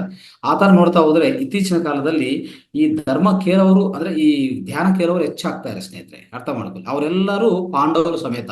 ಅಂದ್ರೆ ಈ ಹಿಂದಿನ ಕಾಲದಲ್ಲಿ ಗುರುಗಳು ಸ್ಟಾರ್ಟ್ ಮಾಡುವಾಗ ಕೌರವಗಳು ಹೆಚ್ಚಿದ್ರು. ಅಂದ್ರೆ ಕೌರವಗಳು ಅಂದ್ರೆ ಯಾರು ಧ್ಯಾನ ಇಷ್ಟಪಡಲ್ಲ ಅವರು ಕೌರವಗಳು, ಯಾರು ಧ್ಯಾನ ಇಷ್ಟಪಡ್ತಾರೋ ಅವ್ರು ಪಾಂಡವಗಳು ಹೇಳ್ಬೇಕಂದ್ರೆ. ಸೊ ಅವಾಗ ಕೌರವಗಳು ಹೆಚ್ಚಿದ್ರು, ಪಾಂಡವರು ಕಡಿಮೆ ಇದ್ರು. ಈಗ ಇತ್ತೀಚಿನ ಕಾಲದಲ್ಲಿ ಪಾಂಡವಗಳು ಹೆಚ್ಚಾಗ್ತಾ ಇದೆ ನೋಡಿ, ಪಾಂಡವ ವಂಶ ಹೆಚ್ಚಾಗ್ತಾ ಇದೆ, ಕೌರವ ವಂಶ ಕಡಿಮೆ ಆಗ್ತಾ ಇದೆ. ಯಾಕಂದ್ರೆ ಪ್ರತಿಯೊಬ್ಬರು ಈಗ ನೋಡ್ತಾ ಇದ್ವಿ, ಜೂಮ್ ಅಲ್ಲಿ ಇಷ್ಟು ಜನ ಜಾಯ್ನ್ ಆಗಿದ್ರಿ, ಆಚಕಡ್ರು ಅಷ್ಟೇ, ಯಾರ್ಯಾರಿಗೂ ಧ್ಯಾನ ಹೇಳಿದ್ರೆ ಕೇಳಿಸ್ಕೊಳಕ್ಕೆ ರೆಡಿ ಇದ್ದಾರೆ ಈಗ. ಯಾಕಂದ್ರೆ ಆ ಸಮಯ ಬಂದಿದೆ, ಆ ಸಮಯ ಆಸನ್ನವಾಗಿದೆ ಅಂತ ಅರ್ಥ ಮಾಡ್ಕೊ. ಅಂದ್ರೆ ನಾವೇನ್ ಮಾಡ್ತಾ ಇದ್ದೀವಿ ಅಂದ್ರೆ ಕಲಿಯುಗದಿಂದ ದ್ವಾಪರ ಯುಗಕ್ಕೆ ನಾವು ಪ್ರವೇಶ ಮಾಡ್ತಾ ಇದ್ದೀವಿ ಸ್ನೇಹಿತರೆ. ಕಲಿಯುಗದಿಂದ ಎಲ್ಲಿಗೆ ಹೋಗ್ತಾ ಇದ್ವಿ, ದ್ವಾಪರ ಯುಗಕ್ಕೆ ಹೋಗ್ತಾ ಇದ್ವಿ. ಅದಕ್ಕೆ ಪ್ರತಿಯೊಬ್ಬರು ಹೇಳಕ್ಕೆ ರೆಡಿ ಇದ್ದಾರೆ, ಅರ್ಥ ಮಾಡ್ಕೊಳ್ಳಿ ಸ್ನೇಹಿತರೆ. ಸೊ ಈ ತರ ನಾವು ಅರ್ಥ ಮಾಡ್ಕೋಬೇಕಾಗಿರೋದು, ಈ ಧರ್ಮ ಅನ್ನೋದು ನಿಜವಾಗಿ ಸೊ ಅದ್ಭುತವಾದ ಅಂಶ. ಇದು ಇವತ್ತಿನ ನಾವು ತಿಳ್ಕೊಂತ ಸ್ನೇಹಿತರೆ. ಈ ಧರ್ಮ ಅನ್ನೋದು ಅಂದ್ರೆ ಸ್ವಧರ್ಮ ಅಂದ್ರೆ ನಾನು ಏನ್ ಮಾಡ್ಬೇಕು ಏನ್ ಮಾಡಬಾರ್ದು ಅಂತ ನಾವು ಯಾವಾಗ ಗುರುತಿಸ್ತೀವೋ ಸೊ ಅವಾಗ ಆದ್ರೂ ಸ್ವಧರ್ಮ ಅಂತ ಇರುತ್ತೆ ಸ್ನೇಹಿತರೆ. ಸೊ ಯಾವಾಗ್ಲೂ ನೋಡಿ, ಒಂದು ವಿಷಯ ನಮ್ಗೆ ಅರ್ಥ ಮಾಡ್ಕೋಬೇಕು, ಯಾರು ಧರ್ಮ ಪಾಲಿಸ್ತಾರೋ ಅವರು ಶಾಂತಿಯಲ್ಲಿ ಇರ್ತಾರೆ, ಯಾರು ಅಧರ್ಮ ಪಾಲಿಸ್ತಾರೋ ಅವರು ಅಶಾಂತಿಯಲ್ಲಿ ಇರ್ತಾರೆ ಸ್ನೇಹಿತರೆ. ಇದನ್ನ ಅರ್ಥ ಮಾಡ್ಕೊಳ್ಳಿ. ಸೊ ಅಧರ್ಮ ಅನ್ನೋದು ಅಶಾಂತಿ ತಂದು ಕೊಡ್ತದೆ, ಧರ್ಮ ಅನ್ನೋದು ಶಾಂತಿ ತಂದು ಕೊಡ್ತದೆ ಅಂತ ನಾವು ಅರ್ಥ ಮಾಡ್ಕೋಬೇಕು. ಅಂದ್ರೆ ನಾವು ಶಾಂತಿ ನಮ್ಮ ಹೊರಗಡೆ ಬರಬೇಕು ಅಂದ್ರೆ ನಾವು ಧರ್ಮ ಪಾಲಿಸ್ಬೇಕಾಗತ್ತೆ. ಅಧರ್ಮ ಪಾಲಿಸಿದ್ರೆ ಅಶಾಂತಿ ಅನ್ನೋದು ಖಂಡಿತವಾಗಿ ಅದು ತಂದು ಕೊಡ್ತದೆ ಸ್ನೇಹಿತರೆ. ಅಂದ್ರೆ ನೋಡಿ, ನೀವು ಯಾವುದೇ ನೋಡ್ಬೇಕಂದ್ರೆ ಇದು ನೋಡ್ಬೇಕಾ, ಇದು ಮಾಡ್ಬೇಕಾ ಅಂತ ತಿಳ್ಕೊಂಡು ನಾವು ಮಾಡೋದೇ ಅದು ಧರ್ಮ ಆಗತ್ತೆ ಸ್ನೇಹಿತರೆ. ಆತರ ಸೊ ನಾವು ಏನ್ ಮಾಡ್ಬೇಕು ಏನ್ ಮಾಡಬಾರ್ದು ಅಂತ ತಿಳ್ಕೊಂಡು ಮಾಡ್ತಾ ಹೋದ್ರೆ ಅದೇ ಧರ್ಮ ಆಗತ್ತೆ ಸ್ನೇಹಿತರೆ. ನೋಡಿ, ಸೊ ಯಾವುದೇ ವಿಷಯದಲ್ಲಿ ಈಗ ನಮ್ಮ ಪಿರಮಿಡ್ ಮಾಸ್ಟರ್ಸ್ ಇದ್ದಾರೆ, ಅವ್ರು ಯಾರು ದುಡ್ಡು ಆಶಿಸಲ್ಲ, ಏನು ಆಶಿಸಲ್ಲ, ಇನ್ನೊಬ್ಬರಿಂದ ಏನು ಆಶೆ ಇಟ್ಕೊಳಲ್ಲ. ಏನ್ ಮಾಡ್ತಾರೆ ಅಂದ್ರೆ ಅವ್ರ ಧರ್ಮನ ಅವರು ಕರೆಕ್ಟ್ ಆಗಿ ಪಾಲಿಸ್ತಾರೆ. ಏನು ಅವ್ರ ಧರ್ಮ ಅಂತಂದ್ರೆ, ನಾನು ಇನ್ನೊಬ್ಬರಿಗೆ ಧ್ಯಾನ ತಿಳಿಸ್ಕೊಡ್ಬೇಕು, ಅವರು ಧ್ಯಾನಿ ಆಗ್ಬೇಕು ಅಂತ ಅದ್ಭುತವಾದ ಆ ಧರ್ಮವನ್ನು ಅವರು ಪಾಲಿಸ್ತಾರೆ ಸ್ನೇಹಿತರೆ. ಈ ತರ ಸೊ ನೋಡ್ತಾ ಹೋದ್ರೆ ಸ್ನೇಹಿತರೆ, ಖಂಡಿತವಾಗಿ ಈ ತರ ಪ್ರತಿಯೊಂದರಲ್ಲಿ ಆ ಧರ್ಮ ಅನ್ನೋದು ನಾವು ಪಾಲಿಸ್ಬೇಕಾಗತ್ತೆ. ಸೊ ಅಲ್ಲಿ ಏನಾಗುತ್ತೆ, ಅವ್ರಿಗೂ ಧನ ಅನ್ನೋದು ಏನ್ ಬೇಕಾಗಿಲ್ಲ, ದುಡ್ಡು ಸಂಪಾದನೆ ಬೇಕಾಗಿಲ್ಲ. ಈ ಪಿರಮಿಡ್ ಮಾಸ್ಟರ್ಸ್ಗೆ ಬೇಕಾಗಿರೋದು ಏನಂದ್ರೆ ಒಂದು ಧ್ಯಾನ ಅನ್ನೋದು ಒಂದು ಧರ್ಮ. ಆ ಧರ್ಮ ಅನ್ನೋದು ಅವ್ರು ಪಾಟಿಸ್ತಾರೆ, ಮತ್ತೆ ಇನ್ನೊಬ್ರಿಗೆ ಹೇಳ್ಕೊಡ್ತಾರೆ, ಅದೇ ಧರ್ಮ ಅನ್ನೋದು, ಅರ್ಥ ಮಾಡ್ಕೊಳ್ಳಿ.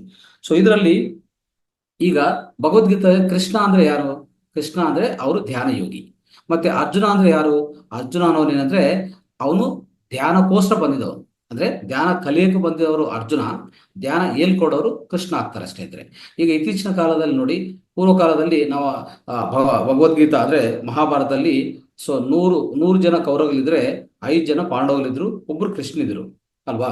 ಸೊ ಆತರ ಅಲ್ಲಿ ಏನಾಗ್ತಾ ಇದೆ ಗೊತ್ತಾ, ಪಾಂಡವಗಳು ಅವ್ರು ಯಾವ್ದಕ್ ಸೂಚಿಕ ಅಂದ್ರೆ ಹೇಳ್ಬೇಕಂದ್ರೆ ಧರ್ಮಕ್ ಸೂಚಿಕ. ಮತ್ತೆ ಅವರಲ್ಲಿ ನೀತಿ ನಿಜಾಯಿತಿ ಎಲ್ಲ ಇತ್ತು. ಆ 5 ಜನ ಸಾಕು, ಆ ನೀತಿ ನಿಜಾಯಿತಿ ಇರುವಂತಹ ಜನ ಒಂದು 5 ಜನ ಮಾತ್ರ ಸಾಕು. ಅದಕ್ಕೆ ಅವರು ನಮ್ಮ ಕೃಷ್ಣ ಆಯ್ಕೆ ಮಾಡ್ಕೊಂತಾರೆ.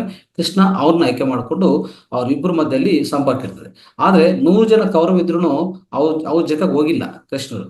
ಅಂದ್ರೆ ಆ ಕೌರವಗಳು ಯಾರು ಅಂತಂದ್ರೆ ಅವರು ಒಂದು ಹೇಳ್ಬೇಕಂದ್ರೆ ನೀತಿ ನಿಜಾಯಿತಿಗೆ ಅವ್ರ ಸೂಚಿಕೆ ಅಲ್ಲ, ಅಧರ್ಮಕ್ಕೆ ಸೂಚಿಕೆ ಅಲ್ವಾ.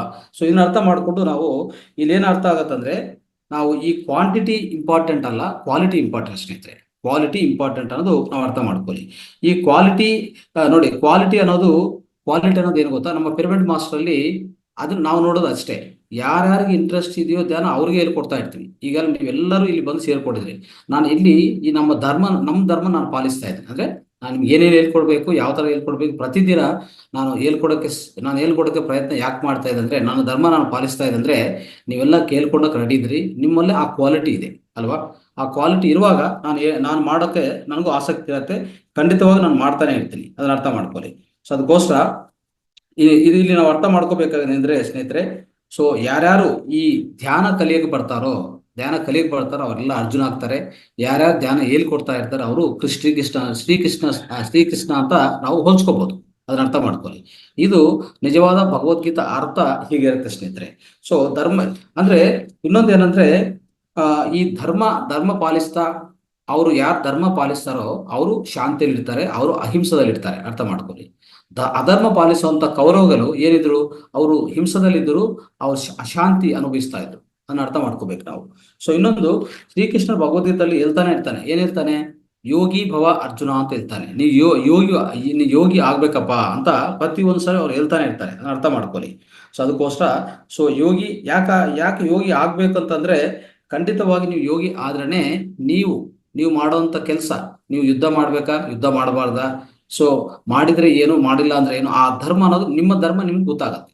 ನಿಮ್ಮ ಧರ್ಮ ನಿಮ್ಗೆ ಗೊತ್ತಾಗಬೇಕು ಅಂದ್ರೆ ಖಂಡಿತವಾಗಿ ನೀವು ಯೋಗಿ ಭವ ಅರ್ಜುನ ಅಂತ ಹೇಳ್ತಾನೆ. ಅಂದ್ರೆ ಯುದ್ಧ ಪ್ರಾರಂಭಿಸೋಕ್ ಮುಂಚೆನೆ ಫಸ್ಟ್ ಯೋಗಿ ಆಗ್ಬೇಕಪ್ಪ, ಧ್ಯಾನ ಮಾಡ್ಬೇಕಪ್ಪ ನೀವು ಅಂತ ಹೇಳ್ತಾರೆ. ಯಾರಿಗೆ? ಈ ಅರ್ಜುನ್ಗೆ ಹೇಳ್ತಾನೆ. ಅದೇ ತರ ನಾವೆಲ್ಲರೂ ನಮ್ಮ ಜೀವನದಲ್ಲಿ ಈ ಧ್ಯಾನ ಮಾಡಿದ್ರೇನೆ, ಮೊಟ್ಟ ಮೊದಲಾಗಿ ಧ್ಯಾನ ಮಾಡಿದ್ರೇನೆ ನಮ್ಗೆ ಅರ್ಥ ಆಗೋದು ಮುಂದಿನ ಜೀವನದಲ್ಲಿ ನಾನು ಏನ್ ಮಾಡ್ಬೇಕು, ಏನ್ ಮಾಡಬಾರ್ದು, ನಮ್ಮ ಧರ್ಮ ಏನನ್ನು ಗುರುತಿಸಕ್ಕೆ ಸಾಧ್ಯವಾಗುತ್ತೆ ಅಲ್ವಾ. ಸೊ ನೋಡಿ, ಸೊ ಒಂದು ವ್ಯಕ್ತಿ ಅವ್ರ ಧರ್ಮ ಏನು ಅನ್ನೋ ಗುರುತಿಸ್ಬೇಕಾದ್ರೆ ಏನ್ ಮಾಡ್ಬೇಕು, ಅವರು ಖಂಡಿತವಾಗಿ ಧ್ಯಾನ ಮಾಡ್ಬೇಕು. ಧ್ಯಾನ ಮಾಡಿದ್ರೇನೆ ಮೊಟ್ಟ ಮೊದಲಾಗಿ ಏನು ಮಾಡಕ್ ಮುಂಚೆ ಅವರು ಆಫೀಸರ್ ಆಗ್ತಾರ, ಇಲ್ಲಾಂದ್ರೆ ಒಂದು ಕ್ಲರ್ಕ್ ಆಗ್ತಾನ, ಇಲ್ಲಾಂದ್ರೆ ಒಂದು ಡಾಕ್ಟರ್ ಆಗ್ತಾನ, ಇಂಜಿನಿಯರ್ ಆಗ್ತಾನ, ಆಗ್ಲಿ ಪರವಾಗಿಲ್ಲ. ಅದಕ್ಕೆ ಇಂದಿನ ಕಾಲದಲ್ಲಿ ಗುರುಕುಲ ಇತ್ತು, ಅದ್ಭುತವಾಗಿ ಗುರುಕುಲ ಇತ್ತು. ಗುರುಕುಲ ಏನ್ ಮಾಡ್ತಾ ಇದ್ರು, ಒಂದು 5 ವರ್ಷದಿಂದ 20 ವರ್ಷವರೆಗೂ ಮಕ್ಕಳು ಹೋಗಿ ಅಲ್ಲಿ ಓದ್ತಾ ಇದ್ರು. ಅವಾಗ ಅವ್ರಿಗೆ ಧರ್ಮ ತಿಳಿಸ್ತಾ ಇದ್ರು. ಆ ಧರ್ಮ ಅವ್ರಿಗೆ ಗೊತ್ತಾಗ್ತಾ ಇತ್ತು. ಅಂದ್ರೆ ಪ್ರತಿಯೊಂದು ಮಕ್ಳು ಏನ್ ಮಾಡ್ತಾ ಇದ್ರು, ಆ ಗುರುಕುಲ ಓದುವಾಗ ಮೊಟ್ಟ ಮೊದಲಾಗಿ ಅವ್ರಿಗೆ ಧ್ಯಾನ ತಿಳಿಸ್ಕೊಡ್ತಾ ಇದ್ರು. ವಿವೇಕಾನಂದ ಹೇಗೆ ಧ್ಯಾನ ತಿಳ್ಕೊಂಡು ಅಷ್ಟು ದೊಡ್ಡ ವ್ಯಕ್ತಿ ಆಗ್ತಾನೋ, ಒಂದು ಪ್ರಖ್ಯಾತ ಒಂದು ಸ್ಪಿರಿಚುವಲ್ ಮಾಂಕ್ ಅಂದ್ರೆ ದೊಡ್ಡ ಯೋಗಿ ಆಗ್ತಾರಲ್ವಾ ವಿವೇಕಾನಂದರು, ಅದೇ ತರ ಪ್ರತಿ ಮಕ್ಕಳು ಅಷ್ಟೇ. ಸೊ ಅಂದ್ರೆ ಸಣ್ಣ ವಯಸ್ಸಿಂದನೇ ಅವ್ರು ಧ್ಯಾನ ಮಾಡ್ತಾ ಹೋದ್ರೆ ಅವ್ರಿಗೆ ಏನ್ ಗೊತ್ತಾಗತ್ತೆ ಅಂದ್ರೆ ಅವ್ರ ಧರ್ಮ ಏನು ಅಂತ ಗೊತ್ತಾಗತ್ತೆ. ಆ ಧರ್ಮ ಅಂದ್ರೆ ಅವ್ರು ಏನ್ ಆಗ್ಬೇಕು ಅಂತ ಅದು ಆಗ್ಬೋದು. ಅದು ಏನೇ ಆಗಕ್ ಮುಂಚೆ ಫಸ್ಟ್ ಈ ನಿಮ್ಮ ಧರ್ಮ ಏನಂತ ನೀವು ಗುರುತಿಸಿ ಆ ಧ್ಯಾನ ಮಾಡೋದು ನಿಮ್ಮ ಧರ್ಮ ಆಗ್ತದೆ. ಅಂದ್ರೆ ನೀವು ಧ್ಯಾನ ಮಾಡಿದ್ರೆ ನಿಮ್ಗೆ ಮುಂದಿನ ದಿವಸದಲ್ಲಿ ಏನ್ ಮಾಡ್ಬೇಕಂತ ನಿಮ್ಗೆ ಕರ್ತವ್ಯ ಗೊತ್ತಾಗತ್ತೆ ಅಲ್ವಾ. ಅದಕ್ಕೋಸ್ಕರ ನೀವು ಮೊಟ್ಟ ಮೊದಲಾಗಿ ಯೋಗಿ ಆಗ್ಬೇಕು. ಯೋಗಿ ಭವ ಅರ್ಜುನ ಅಂತ ಭಗವದ್ಗೀತೆಯಲ್ಲಿ ಗುರುಗಳು ಅಂದ್ರೆ ಶ್ರೀಕೃಷ್ಣ ಭಗವಾನ್ ಯಾಕೆ ಹೇಳ್ತಾನಂದ್ರೆ, ನೀವು ಯುದ್ಧ ಮಾಡಕ್ ಮುಂಚೆ ಫಸ್ಟ್ ನೀವು ಯೋಗಿ ಆದ್ರೆ ನಿಮ್ಗೆ ಗೊತ್ತಾಗತ್ತೆ ಅವ್ರನ್ನ ಸಾಯಿಸ್ಬೇಕಂತಂದ್ರೆ ಸಾಯಿಸ್ಬೇಕಂತ ನಿಮ್ಗೆ ಆ ಧರ್ಮ ಅರ್ಥ ಆಗಿದ್ರೆ ಆ ಧರ್ಮ ಪಾಲಿಸಿ ಅಷ್ಟೇ, ಅದು ಕರೆಕ್ಟ್ ಆಗ್ತದೆ, ಏನ್ ತೊಂದರೆ ಇಲ್ಲ.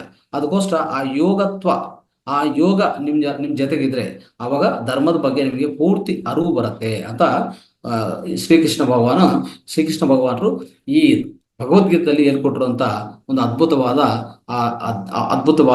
ಆ ಪರ್ಟಿಕ್ಯುಲರ್ ಅಂದ್ರೆ ಅಷ್ಟು ಅದ್ಭುತವಾದ ಆಧ್ಯಾತ್ಮಿಕತೆ ಅದ್ ಒಳಗಡೆ ತೊಲಗಿಸ್ಬೋದು ಸ್ನೇಹಿತರೆ. ಅದನ್ನ ಅರ್ಥ ಮಾಡಿ. ಅದೇ ತರ ನೋಡಿ ಅಲ್ಲಿ ನೀವು ಭಿಕ್ಷೆ ನಾವು ಫಸ್ಟ್ ಮೊದಲಿಂದ ಸ್ಟಾರ್ಟ್ ಮಾಡಿದಲ್ಲ, ಭಿಕ್ಷಕರು ಏನ್ ಕೇಳ್ತಾ ಇದ್ರು, ನೀನು ಧರ್ಮ ಮಾಡಿ ಸ್ವಾಮಿ ಅಂತ ಹೇಳ್ತಾ ಇದ್ದಾರೆ. ಅಂದ್ರೆ ಅರ್ಥ ಏನಂದ್ರೆ, ನಿನ್ಗೆ ಏನ್ ಅನಿಸ್ತದ ಅದು ಮಾಡಿ ಹೋಗಿ. ನನಗೆ ಊಟ ಕೊಡ್ಸ್ಬೇಕಂದ್ರೆ ಊಟ ಕೊಡ್ಸಿ, ದುಡ್ಡು ಕೊಡ್ಸ್ಬೇಕಂದ್ರೆ ದುಡ್ಡೇ ಕೊಡ್ಸಿ, ಅದು ನಿಮ್ಗೆ ಏನ್ ಅನಿಸ್ತದ ಅದು ಮಾಡಿ, ಅದು ಅಧರ್ಮ. ಅಂದ್ರೆ ನೋಡಿ, ಒಂದು ಸಸ್ಯ ತಗೊಳ್ಳಿ, ಅಂದ್ರೆ ಮರ ತಗೊಳ್ಳಿ. ಮರ ಏನ್ ಮಾಡ್ತಾ, ಇನ್ನೊಂದು ಉದಾಹರಣೆ ಹೇಳ್ತಾ ಇದೆ. ಈ ಮರ ಏನ್ ಮಾಡತ್ತೆ, ಇಲ್ಲಿ ಮರ ನಾವು ಏನು ಆಚೆ ಕಡೆ ಬಿಡ್ತೀವೋ ಆ ಇಂಗಾಲ ಅಂದ್ರೆ ಈ ಕಾರ್ಬನ್ ಡೈಆಕ್ಸೈಡ್ ಅಂತಿದೆಯೋ ಆ ಅನಿಲ ಅದನ್ನು ತಗೊಂಡು ಅದನ್ನೇನ್ ಮಾಡತ್ತೆ, ಆಕ್ಸಿಜನ್ ಕೊಡ್ತಾ ಇರ್ತದೆ. ಅದು ಧರ್ಮ ಅದು ಪಾಲಿಸ್ತಾ ಇದೆ ಇಲ್ಲ. ಆ ಧರ್ಮ ಪಾಲಿಸಿಲ್ಲ ಅಂದ್ರೆ ನಾವು ಭೂಮಿ ಮೇಲೆ ಬದುಕಾಗತ್ತಾ? ಸಾಧ್ಯವಿದೆಯಾ? ಇಲ್ಲ. ಅದೇ ತರ ನಮ್ಮ ಕಣ್ಣಿದೆ. ಈ ಕಣ್ಣು ಏನ್ ಮಾಡತ್ತೆ, ಏನ್ ನೋಡ್ಬೇಕಾ ಅದು ನೋಡಿ ಆ ಚಿತ್ರವನ್ನು ಹೊರಗಡೆ ಕಲಿಸ್ತದೆ. ಹೊರಗಡೆ ಕಲಿಸಿದ ಮೇಲೆ ನಮ್ಮ ಮೆದುಳಿದೆಲ್ಲ ಅದು ಪ್ರಾಸೆಸ್ ಮಾಡುತ್ತೆ ಅಲ್ವಾ. ಅಂದ್ರೆ ಆ ಕಣ್ಣು ಧರ್ಮ ಅದು ಮಾಡ್ತಾ ಇದೆ ಇಲ್ಲ, ಈ ಕೈಗಳು ಆ ಧರ್ಮ ಮಾಡ್ತಾ ಇದೆ ಇಲ್ಲ, ಮತ್ತೆ ನಮ್ಮ ಹೃದಯ ಆ ಧರ್ಮ ಅದು ಮಾಡ್ತಾ ಇದೆ ಇಲ್ಲ. ಪ್ರತಿಯೊಂದಕ್ಕೂ ಒಂದು ಧರ್ಮ ಇರುತ್ತೆ ಸ್ನೇಹಿತರೆ. ಆ ಧರ್ಮ ಅದು ಕರೆಕ್ಟ್ ಆಗಿ ಖಂಡಿತವಾಗಿ ಖಚಿತವಾಗಿ ಪಾಲನೆ ಮಾಡ್ತಾನೆ ಇರ್ತದೆ. ನಾವು ಮಾತ್ರ ಮನುಷ್ಯನ ಏನ್ ಮಾಡ್ತಾನೆ, ಈ ದುರಾಶ ಅತಿಯಾಶ ಹೆಚ್ಚು ಇಟ್ಕೊಂಡು ಈ ಅಸೂಯ ದ್ವೇಷಗಳು, ಈ ಅರಿಷಡ್ ವರ್ಗಗಳು, ಈ ಏನೇನಿದೆಯೋ ನಮ್ಮ ಒಳಗಡೆ ಈ ಕಾಮ ಕ್ರೋಧ ಮೋಹ ಮದ ಮಾತ್ಸರ್ಯಗಳು ಏನಿದೆಯೋ, ಇದರಿಂದ ಏನ್ ಮಾಡ್ತೀವಿ ಅಂದ್ರೆ ನಮ್ಮ ಧರ್ಮ ನನಗೆ ಅಂದ್ರೆ ಇನ್ನೊಂದು ಪ್ರತಿಯೊಬ್ಬರಿಗೂ ಧರ್ಮ ಗೊತ್ತು, ನೀವು ಅರ್ಥ ಮಾಡ್ಕೊಳ್ಳಿ.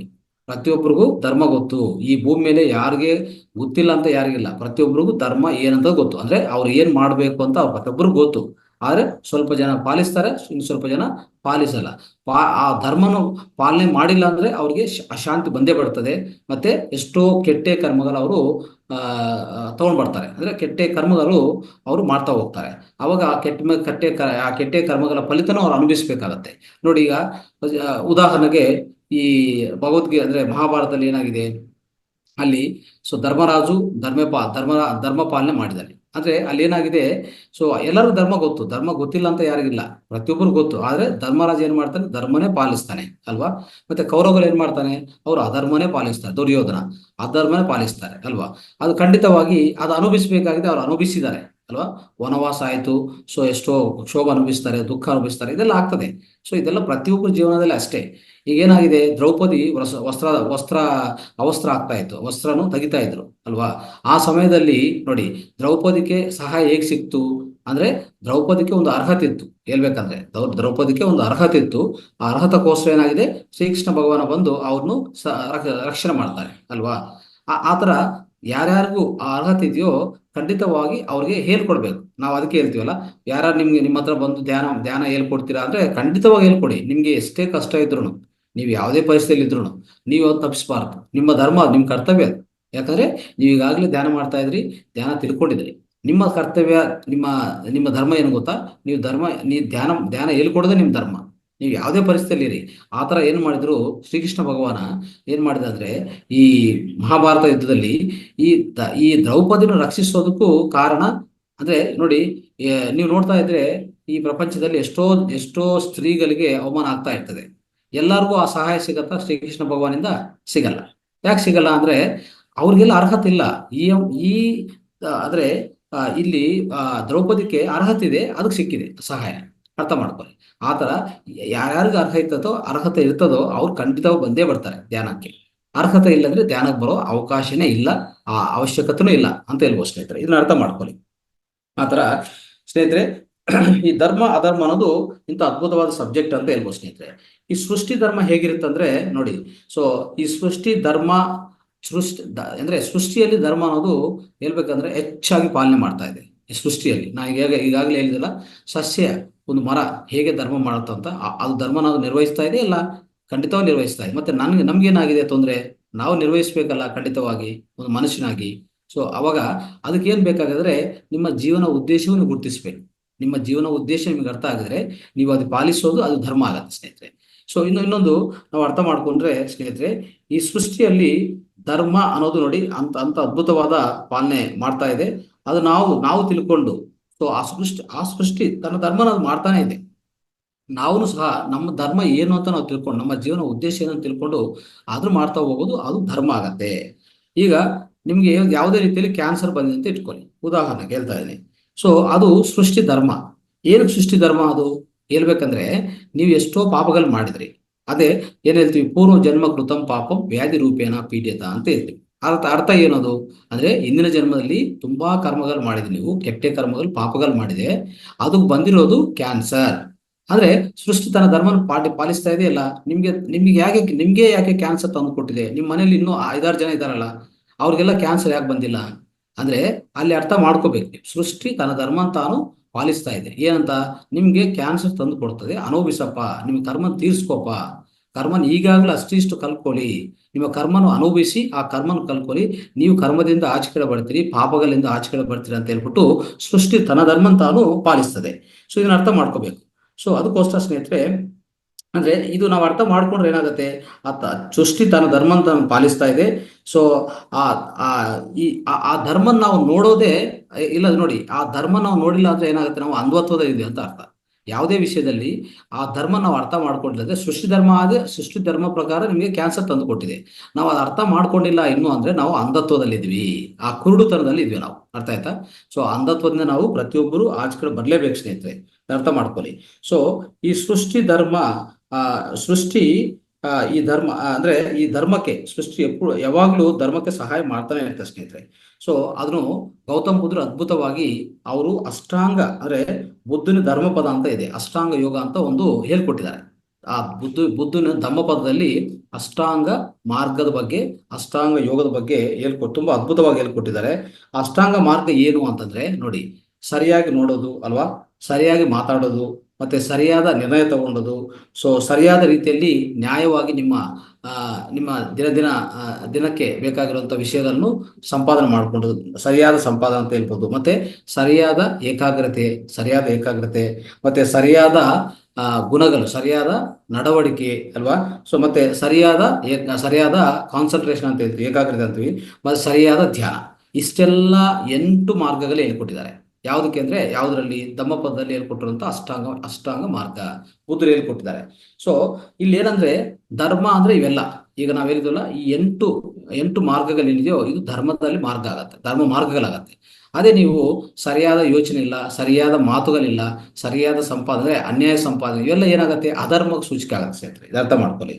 ಸೊ ಅದಕ್ಕೆ ನಾವು ಅರ್ಥ ಮಾಡ್ಕೋಬೇಕಾದ್ದು ಧರ್ಮ ಏನು ಅಧರ್ಮ ಅನ್ನೋದು ಇನ್ನು ಅಂದ್ರೆ ನಾವು ಅರ್ಥ ಮಾಡ್ಕೊಂತ ಹೋದ್ರೆ ತುಂಬಾ ಹಲವಾರು ಸಬ್ಜೆಕ್ಟ್ ಆಗುತ್ತೆ. ಆದ್ರೆ ಇದರಲ್ಲಿ ಇನ್ನು ಮೂರೇ ಮೂರು ವಿಷಯಗಳ ಬಗ್ಗೆ ಹೇಳ್ಬಿಟ್ಟು ನಾನು ಇದ್ರ ಮುಗಿಸೋಕೆ ಪ್ರಯತ್ನ ಮಾಡ್ತೀನಿ.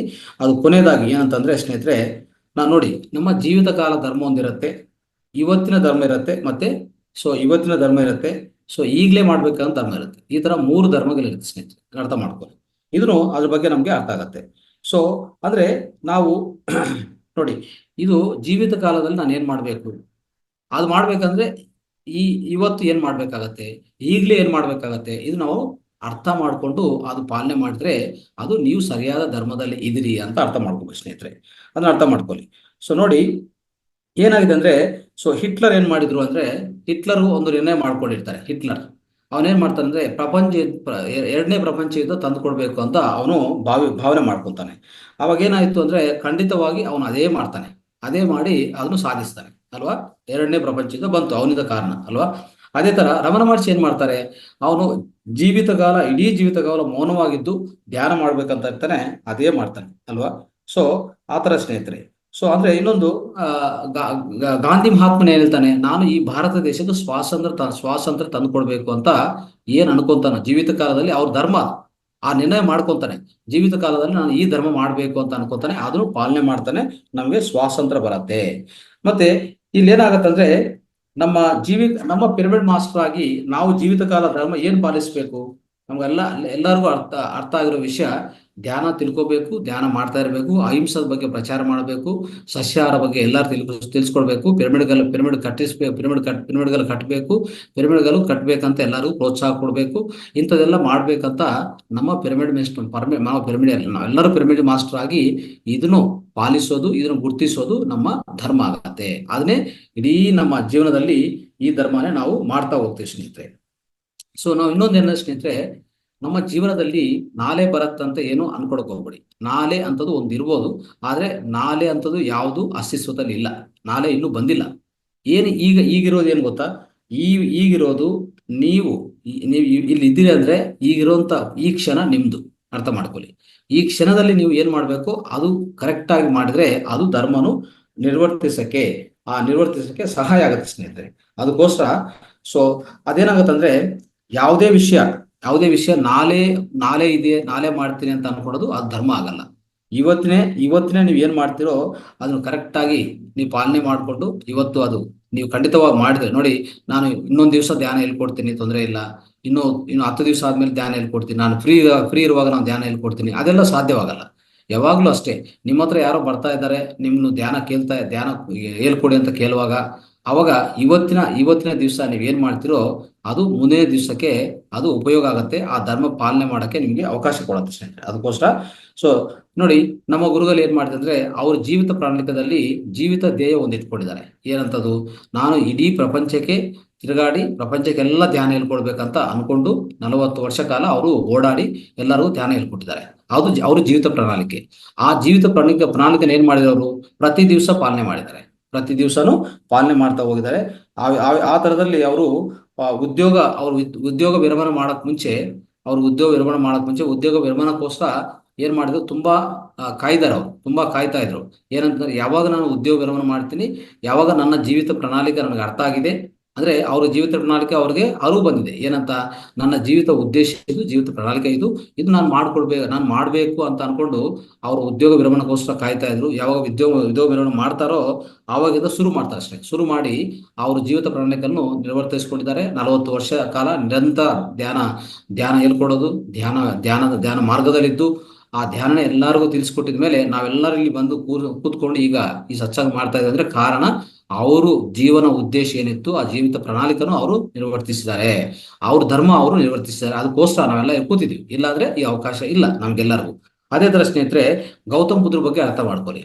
ಗೌತಮ್ ಬುದ್ಧರಿಗೆ ಒಂದು ರಾಜಕುಮಾರ, ದೊಡ್ಡ ಅಂದ್ರೆ ಹೇಳ್ಬೇಕಂದ್ರೆ ದೊಡ್ಡ ರಾಜ್ಯ ಇತ್ತು. ಅವ್ರ ತಂದೆ ದೊಡ್ಡ ರಾಜು ಅವರು. ಮತ್ತೆ ಅಂತ ರಾಜು ಅಂದ್ರೆ ರಾಜ ವಂಶದಲ್ಲಿ ಹುಟ್ಟಿ ಅವನು ಯಾಕೆ ಈ ಧ್ಯಾನದಲ್ಲಿ ಬರ್ತಾನೆ ಅಂದ್ರೆ, ಈ ಧ್ಯಾನ ಮಾರ್ಗದಲ್ಲಿ ಆಧ್ಯಾತ್ಮ ಮಾರ್ಗಕ್ಕೆ ಯಾಕೆ ಬರ್ತಾನೆ ಅಂದ್ರೆ, ಅವರು ಜೀವಿತ ಉದ್ದೇಶ ಆ ರಾಜ ವಂಶವನ್ನು ಆ ರಾಜ್ಯನೇ ಮುಂದುವರಿಸೋದು ಅಲ್ಲ.